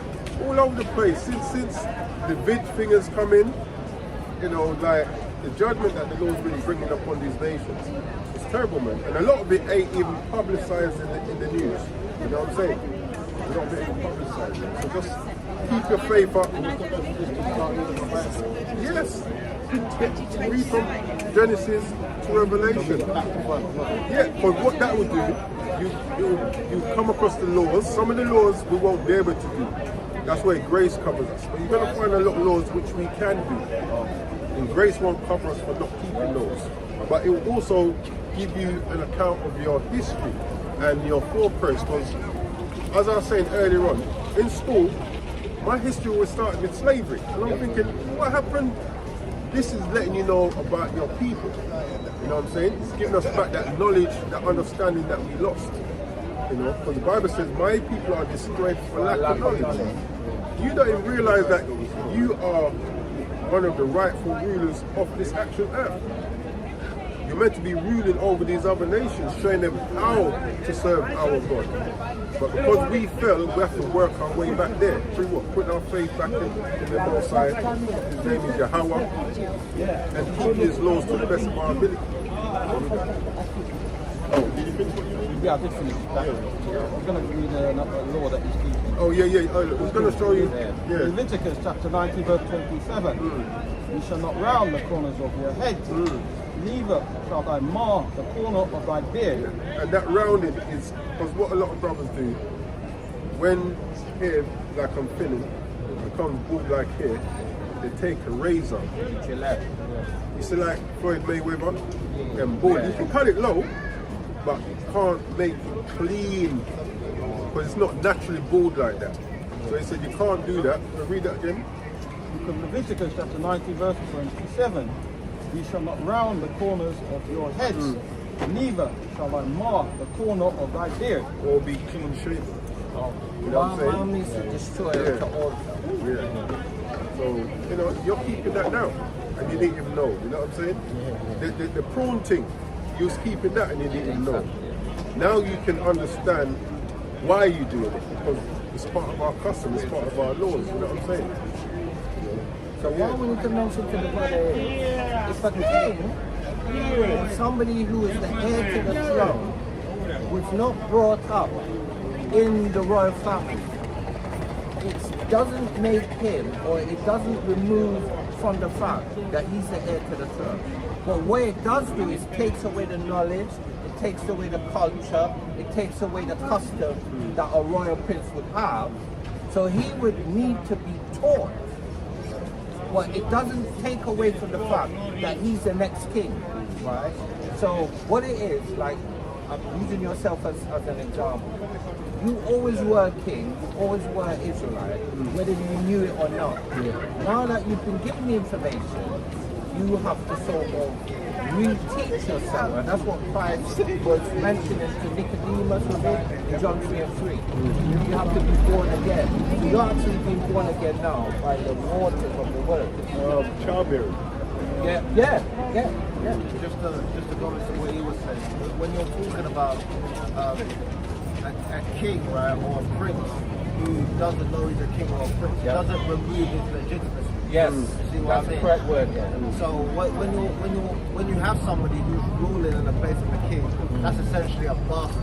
You know what I mean? That's somebody that's not legitimate. Yes, that's illegitimate. That means that they're illegitimate. But when you look at the people who are actually ruling the world, they're pretty much bastards, legitimate kings. That's why when you look into their history, you find out that they know who they say they are. Because they claim that they come from King David or King Solomon, but they don't. But you can see they don't, because their action doesn't coincide with what's in there. When you look at the so-called Jewish people in Israel, that's what I said, the Jewish the Ish people, right? Their behavior is not conforming to that at all, because they're supposed to be a righteous people. But when you look at their behaviors, nothing about what they do is righteous. Because look at what they're doing to the people in Palestine. If they were as righteous as they claim, they wouldn't behave like that. they're stopping aid from going to people. That's a war crime. Yes. When you're fighting a group of people, And they don't want to acknowledge it either. they don't. When the UN has acknowledged it, sometime this week they made it. Yeah, that's the UN, but Israel stood up. No, they don't, and they never will. But even there was a black man who was with a convoy of people taking aid to them, right? And they singled him out of everybody else, and it was abusing. You know what I mean? They weren't abusing the white people that were trying to give them aid, but they abused him because they have this instinctive hatred towards him. And there's a reason why they do that, because even you as a black man, you're like, why do these people hate us so much? You can't put your finger on it, because you don't even have that hatred towards them. After everything they've done to you, you still don't have that level of hatred towards them. Why do they have the level of hatred towards you? Because something about you threatens them. The reality of who you are actually takes away from who they are, because it shows them that they're not who they claim to be. Yep. You're a constant reminder of that too. Which is why that professional hatred is there. Which is why oftentimes single parent families, the mothers, when the child looks like the dad, she has a love-hate relationship because she's looking at the son and she's seeing the dad. And there might be one son in particular, or maybe that you don't look like it, but he acts like it. I don't know why mom don't like it. It's not you don't like it, it's a constant reminder. Constant reminder. Book of Job, chapter 9, verse 24. The earth is given into the hands of the wicked. And that's why we need to be put back into our rightful position. Yep. But for us to get there, we have to go through what we're going through, keeping the laws of God. Yep. Job chapter 9, verse 24. The earth is given into the hands of the wicked. That's who's ruling now, God. He covereth the faces of the judges. So it says the wicked covers the faces of the judge.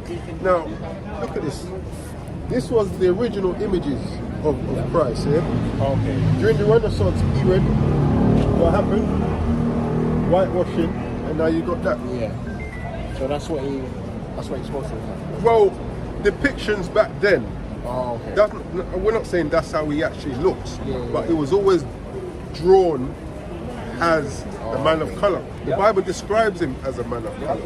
Yeah. But during their reign and conquering, now The whitewash. yes. So when it says he covereth the faces of the judges, we're the rightful rulers of this earth. We're the rightful judges. Precept.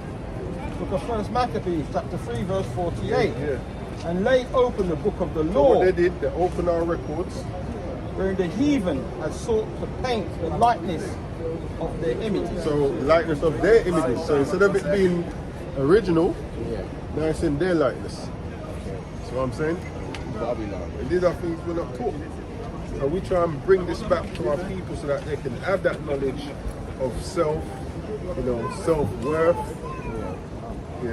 and how to obtain the kingdom. More important, forgiveness of sins, man, because there's a big judgment coming. We ain't passed through the worst yet, but it's coming. John chapter 8, verse 32. And ye shall know the truth, and the truth shall make you free. And the way it makes you free, it gives you mental peace. Quickly read Deuteronomy 28 and 48. Listen to one of this verse.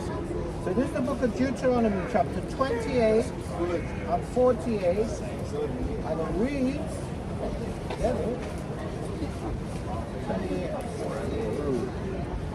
this is the book of Deuteronomy, chapter 28 and verse 48.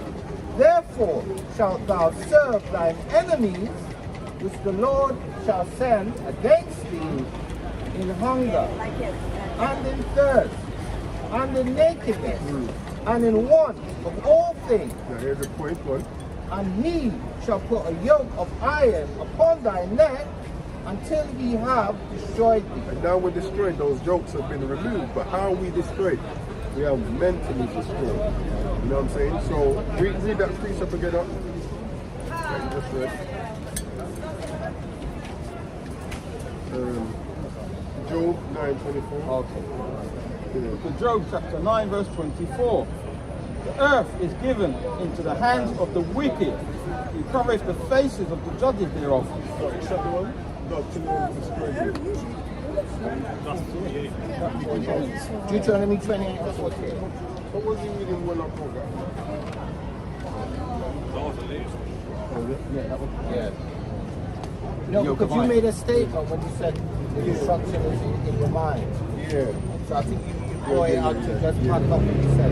Yeah, so that's how we're destroyed, my brother. We're mentally destroyed. Yeah, exactly. And now, the peace.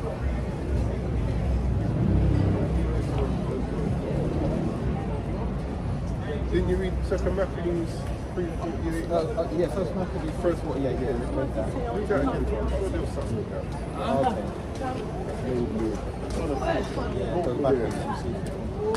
Because first Maccabees chapter 3, verse 48, and laid open the book of the law, wherein the heathen had sought to paint the likeness of their image. Oh no, you read it.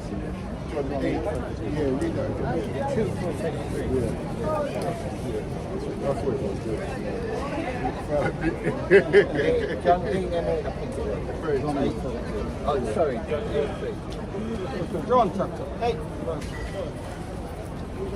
32, and ye shall know the truth, and the truth shall make you free. Yeah, so like I said, the way it makes us free is mentally before we get physically free. Because we're going to be freed out of this, but first we have to be mentally free, meaning coming out of the ways of this world and coming back to our own custom, you know.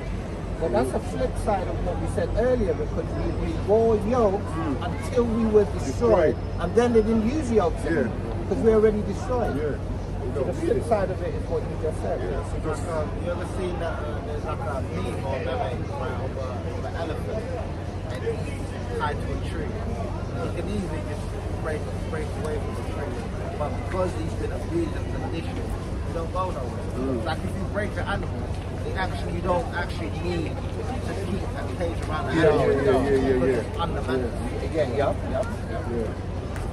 So yeah, just get the Bible, start reading, check the lessons, check the channels, follow the lessons, and when you're going through the lessons, have your Bible with you, because they're bringing out scriptures, you know what I'm saying? And just learn, my brother, learn it properly. It's a beautiful book. You know, when you actually read it correctly, it's a beautiful, very empowering book.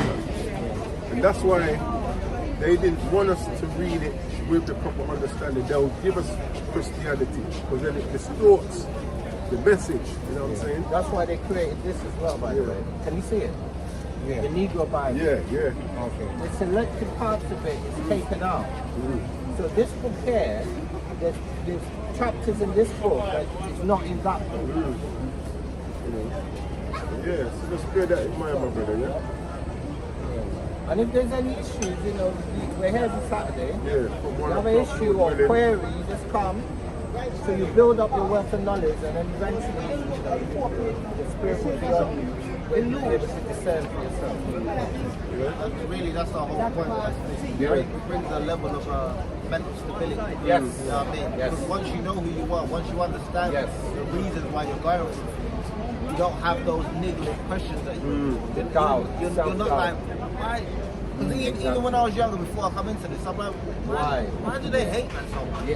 Why do they do this? Right? Exactly. Why am I at work and man's trying to get me fired and I ain't even done that to me? Exactly. Like why is man trying to pull me over because I fit in the description? Exactly. Why is man doing all of this? Why am I the description? Why is it somebody else?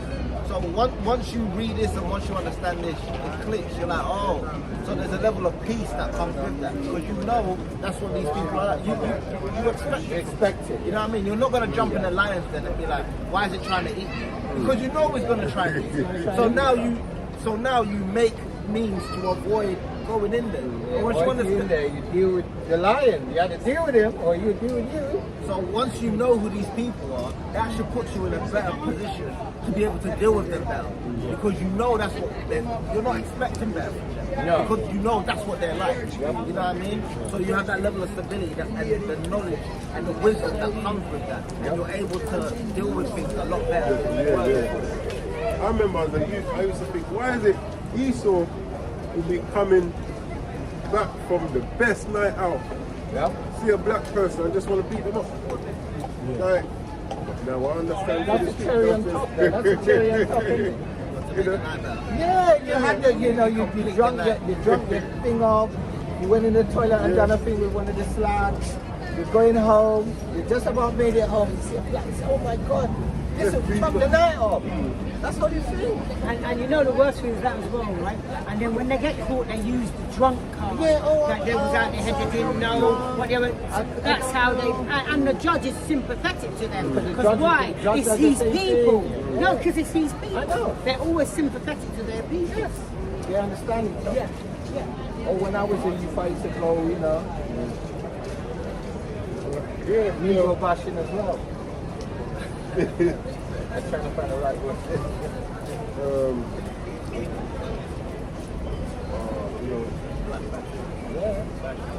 Something about Let's read Romans 7:12. yeah. Yeah, so just check out the channel, my brother, yeah? Yep. Yeah, we're Israelites. And the father's name is Yahweh, Yep. and the son's name is Yahweh Shai. So the one that called Jesus, his name is actually Yahweh So I'm going Shai. to show now. I've been showing anybody this in a little while. I'm going to show this brother because he's been with us patiently. So, if you have a King James Bible like this one, if you have this one, if you go on page 111, right? Page 111. Yeah, I know it's It explains something, right? Explains something, right? So, if you look here, it says Hebrew YHWH. So it's, you know, could you remember like Sesame Street when they used to sound out the letter? So if you sound out Y, what do you get? The sound of Y, yeah. The sound of H, ha, yeah, ha. The sound of W. The sound of W. Yeah. Yahweh. So this is his name. It's actually in the Bible itself, and it's usually translated Lord in all capital letters. So what the translators did, because I read the Hebrew, in the Hebrew it's got Yahweh, but what the translators did was they changed Yahweh to Lord. And why they did that? Because in the first century, the Jews and the Christians, they had a belief that the Most High's name was too holy to speak. So what they would do, they would not say it, and they would translate his name into Lord. And that became a doctrine, but his name is Yahweh. His son's name is Yahweh Shai. Yeah? All right. Respect. Romans 7:12. Romans chapter 7 verse 12. Wherefore the law is holy, and the commandment holy, and just, and good. Yeah, so these feast days that we're keeping, they're holy, they're just, and they're good. You know? And this is how we become holy, how we become just and good people. People say, yeah, I'm a good person, yeah, but based upon To what? whose standards? Yeah. Right. So the funny thing is, the Lord's Day is holy, Yeah. just, and good as well. Because when he comes and he raised the Mashapatia, it's well deserving. So, yeah. People don't realize acts of war, right, are bad for one side, but they're good for another side. You understand what I'm saying? When Esau goes into a country and he bombs it, and he takes the resources out of that country and he enriches himself, that's good for them. And he says it's good for the people that he's doing it to as well. Well, that's what he Remember said. what he But you know the funny thing, when the Lord does it, it actually is true. It's for your benefit. It is. Like what the brother said, because remember what they used to say about us? Oh, if it wasn't for them, we'd be still swinging in trees. Yeah, so they done us good. So trying to make us feel that. Yeah. You're living in a council flat, mate. You would have been swinging in the trees. Yeah, but the thing is, what's wrong with swinging in the trees? And he would jump. Well, Tarzan did it, He was king of Black That's what makes them addicted to Islam, bro. Because Talking the animals. when you're under the establishment of Yahweh Hashem Yahweh Shai, you're no longer going to be in a situation where you can't see your kids, or somebody's taking your house, or you're eating abominable food and you're sick because you're eating nothing but rubbish.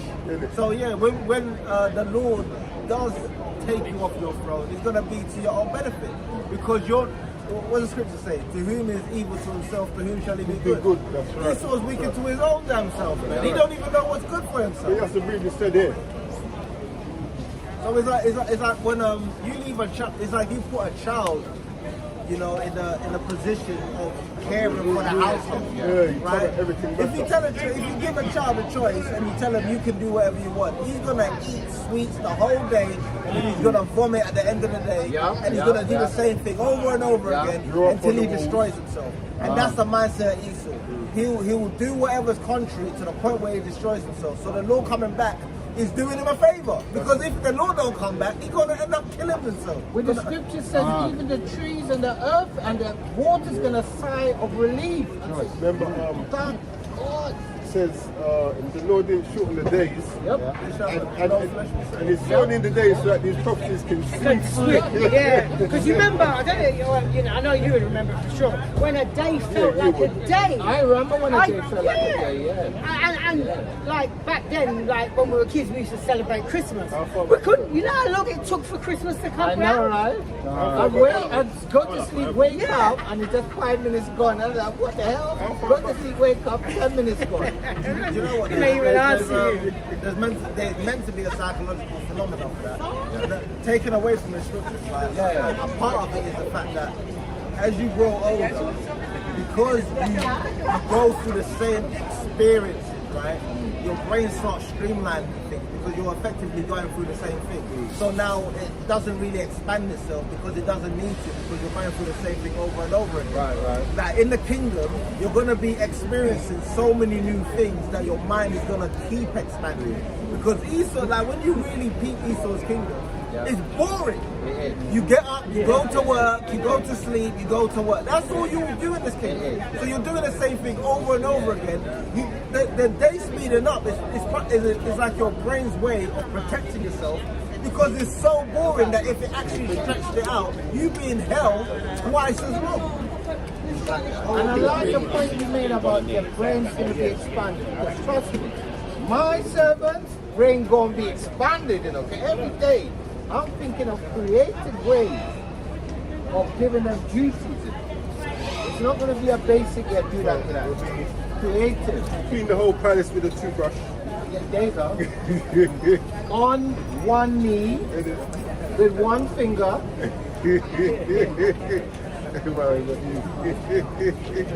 While reading Psalms to him. There you go. No, it's fine. I think that's a good idea. Playing the harp. You get one word wrong, man. Beat your club. No, you get one word wrong, you start again. You make sure. Yeah, make sure. He's in the spirit. That's the spirit. Yeah. That's the spirit. Start again. Go over where you've cleaned already. And you're going in a rotation. Yeah. One direction. Because why? If you go the other, you're spreading it. Spread it. So you want to keep it in up. There you go. See, that's why I call it switch.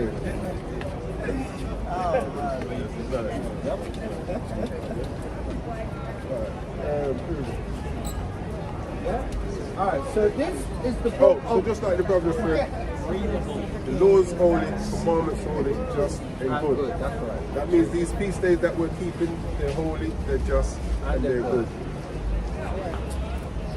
So this is the book of Proverbs, chapter 16 and verse 1, and it reads, The preparation of the heart in man and the answer of the tongue is from the Lord Yahweh. And then our precept with Proverbs 16 and verse 7, and it reads, When a man's ways please the Lord, he maketh even his enemies be at peace with him. So I just brought it out because of the theme of the lesson today. That is true though. Yeah, it is true. That is true. Very true. And Jake then goes look to disrupt all of that. He's got Esau on his good side, and then Jake goes to disrupt it. This is the book of Deuteronomy, this is the book of Proverbs, chapter, because you know they say we only know Deuteronomy.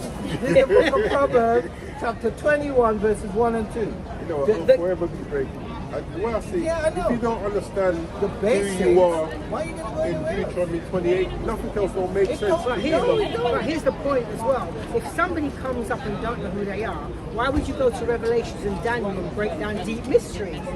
Don't make sense. Why are you gonna cook up the lamb, cook up the meat? That's what I'm saying, it don't make sense. You've got to start at the beginning. Because the first thing is, when you know who you are and what's required of you, you can progress. And everything makes sense then. In the right spirit. For me to tell someone, just keep the commandments and have faith. Why?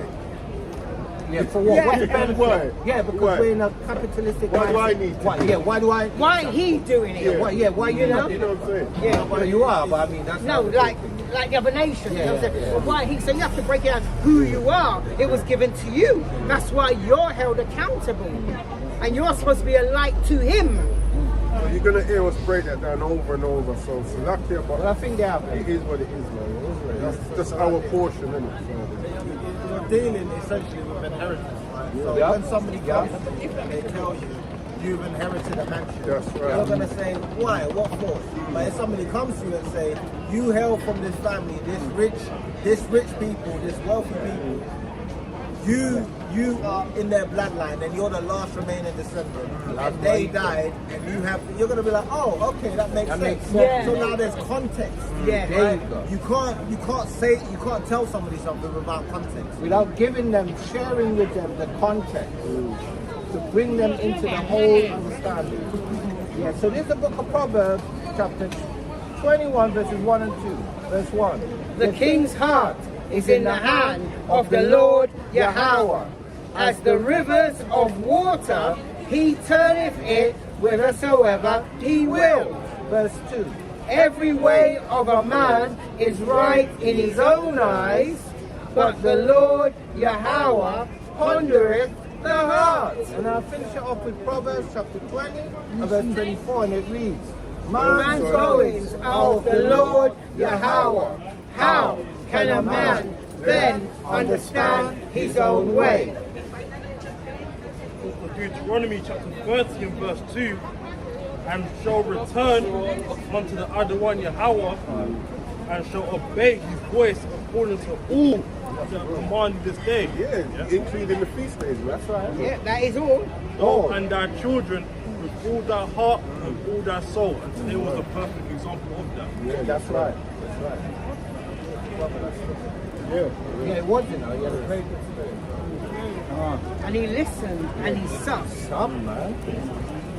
That was a lesson in humility. Yeah. There you go, And there you people go, need to there see you go, this. there you go, yeah. Then you have the prideful come up, and then you Well, we had that today as well.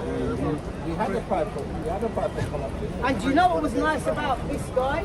When he walked in, I stopped him. I said, about, do you know, believe in the Bible? Yeah. Do you know who we are? He actually said no.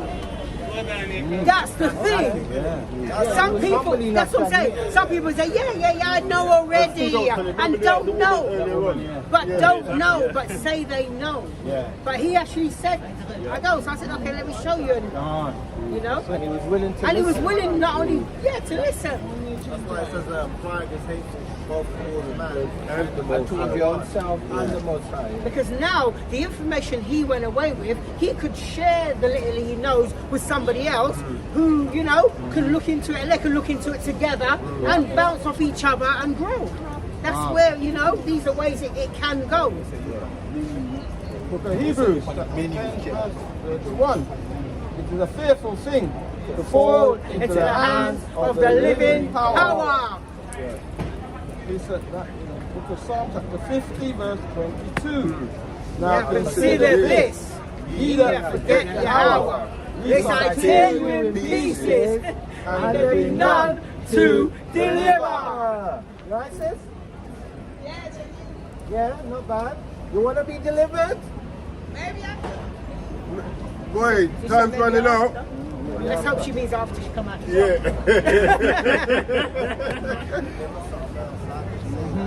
Good.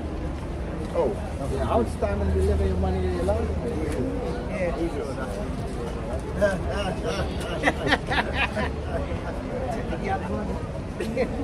This is Proverbs chapter 4, verse 7. Wisdom is the principal thing. Therefore, get wisdom. And with all thy getting, get understanding. And the good thing about the understanding is Psalms 111 verse 10. And it reads, the fear of Yahweh is the beginning of wisdom. A good understanding have all they that do his commandments. His praise endureth, for I will love your master. You didn't done last week. I said myself. So I take on that one. He butchered it. You weren't here. It was left on my shoulders. If you looked at this last week, I said, I'm going to have to sack the brother. Yeah, I said it. I was hoping you hear it. Oh, no, I didn't watch that. Oh, you didn't? Okay, that's why you didn't hear it. Okay. Anyway, with that said, we're going to go to Ecclesiastes, chapter 12 and verse 13. And guess what that is? The conclusion of the whole matter, if you didn't know already. Everything we've brought out today, prior and lessons to come. Hopefully not too much more lessons. But you know what, if it is, that's the Lord's will, and we'll keep fighting this valiant fight until he says otherwise. And this is Ecclesiastes chapter 12 and verse 13. And it reads, let us hear the conclusion of the whole matter. Fear Yahweh and keep his commandments. For this is the whole duty of man, every Israelite man, woman, and child. Verse 14. For Yahweh shall bring every work into judgment with every secret thing, whether it be good or whether it be evil. Yeah, trying to do it like this. Look, he's facing this way, he's doing it now, yeah. So, you know, just fear the Most High, keep his commandments, and once you're doing that, the Most High will open your understanding, and you'll start learning. He'll put you amongst brothers that can teach you, whether you're of their congregation or not, it doesn't matter. The whole point is the edification. So once you can get edification, no matter which camp you're teaching, learning from, as long as they're teaching fear of the Most High, keep the laws, and faith in Yahweh Shai. The rest, you know. And a tip is to try and rein in your ego and your pride. Yes. Check that. Leave that at the door. And when you're learning, open the Bible, go through the scriptures with us. See if it's so what we say. Yeah. You know? Like the Bereans. Yeah. And exactly. and what did they do? They searched the scriptures. They searched the scriptures daily to see if it was so. So when you're telling me something, I'm like, okay, is that true? Okay, yes, actually, you know what? You're actually on point. It does say that. And that's a twofold thing, because not only are you studying to show yourself approved, you're testing the word, and you're also changing what you're doing wrong by accepting the truth of the Bible. So with the studying and the understanding, then you realize, okay, that's a bit off, let me change that, according to the word though. This is why Esau didn't want to read it. Exactly, you hid it in a book. Right, because even now you say Christmas, but if you actually read the Bible, you realize there is no Christmas in the Bible. No. And you know the thing what he said about is why he didn't want us reading. You know, and there were points he didn't mind us reading, but what the main thing was to comprehend what we're reading. That was real the problem. We had to comprehend it the way they want us to, not what the actual writers of the scriptures, what they meant. That's how we're not supposed to comprehend it, is how the writer meant. Right, so it goes into this private interpretation. Yes. And when you look into how Esau does it, he has a private interpretation of the scripture. It's not the true interpretation, it's his version. Right. So the reason why, even when we were able to read, we still couldn't grasp the true meaning of what the scriptures meant, is because if you learn a word and you do not, or you are not able to define, properly break down what the word means, which Ak does a lot.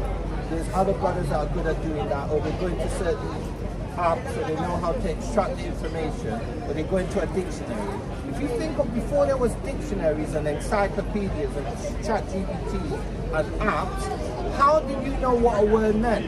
Somebody had to tell you. What?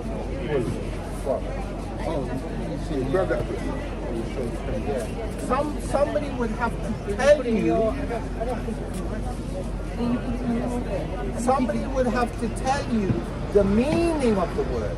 And if the people were first generation being able to read, their ancestors could tell them because they couldn't read.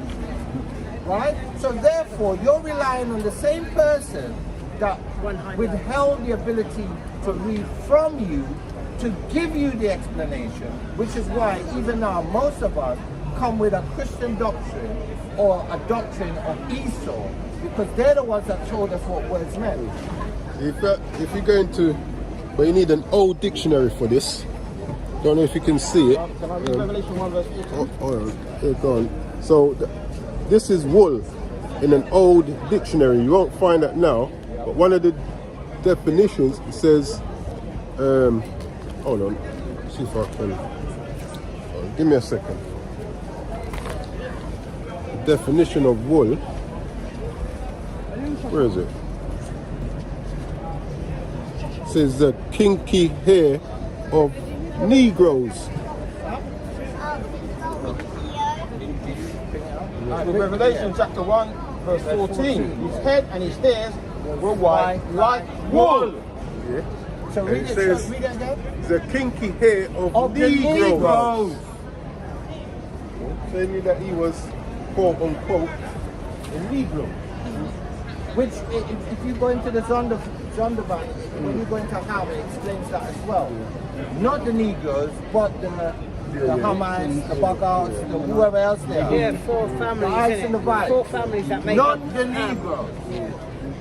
So, the Canaanites, the Libyans, the Egyptians, and the Ethiopians. When you go into Revelation 3 and 9 as well, it's about those that say they are Jews, but are not. That do lie. That's what it says. So Yeah. then when you do read, you come to the conclusion that there's a group of people who claim to be Jews but are not, right? And then when you look into the words and you find out what ish means, it means pertaining to, right? Or something like, or something like it, equivalent. right? But then you read a little bit more, you come to the conclusion that yes, they are Hebrews, but they're not Hebrew Israelites. They're Hebrew Edomites. So this is where it says, my people perish for a lack of knowledge. And this is why it said you're supposed to read. Right. So they're really Hebrew waste men because their name is Esau, which means wasted away. So they're Hebrew waste men. A vagabond and a what shall he be? Waste man. You don't bring back that word, man. Waste man. Yeah, Lord willing, the lesson was edifying for everyone that tuned in. With that, we're going to close out and give all glory, honor, and praises To Yahweh, Bashem, Yahushai, Waha, Rakah, Kadash. Bom Yashala. Get another blow before we go down. Get the trim out of it. Come, my youth. Run round the market. Don't make him laugh. Come, Yashua.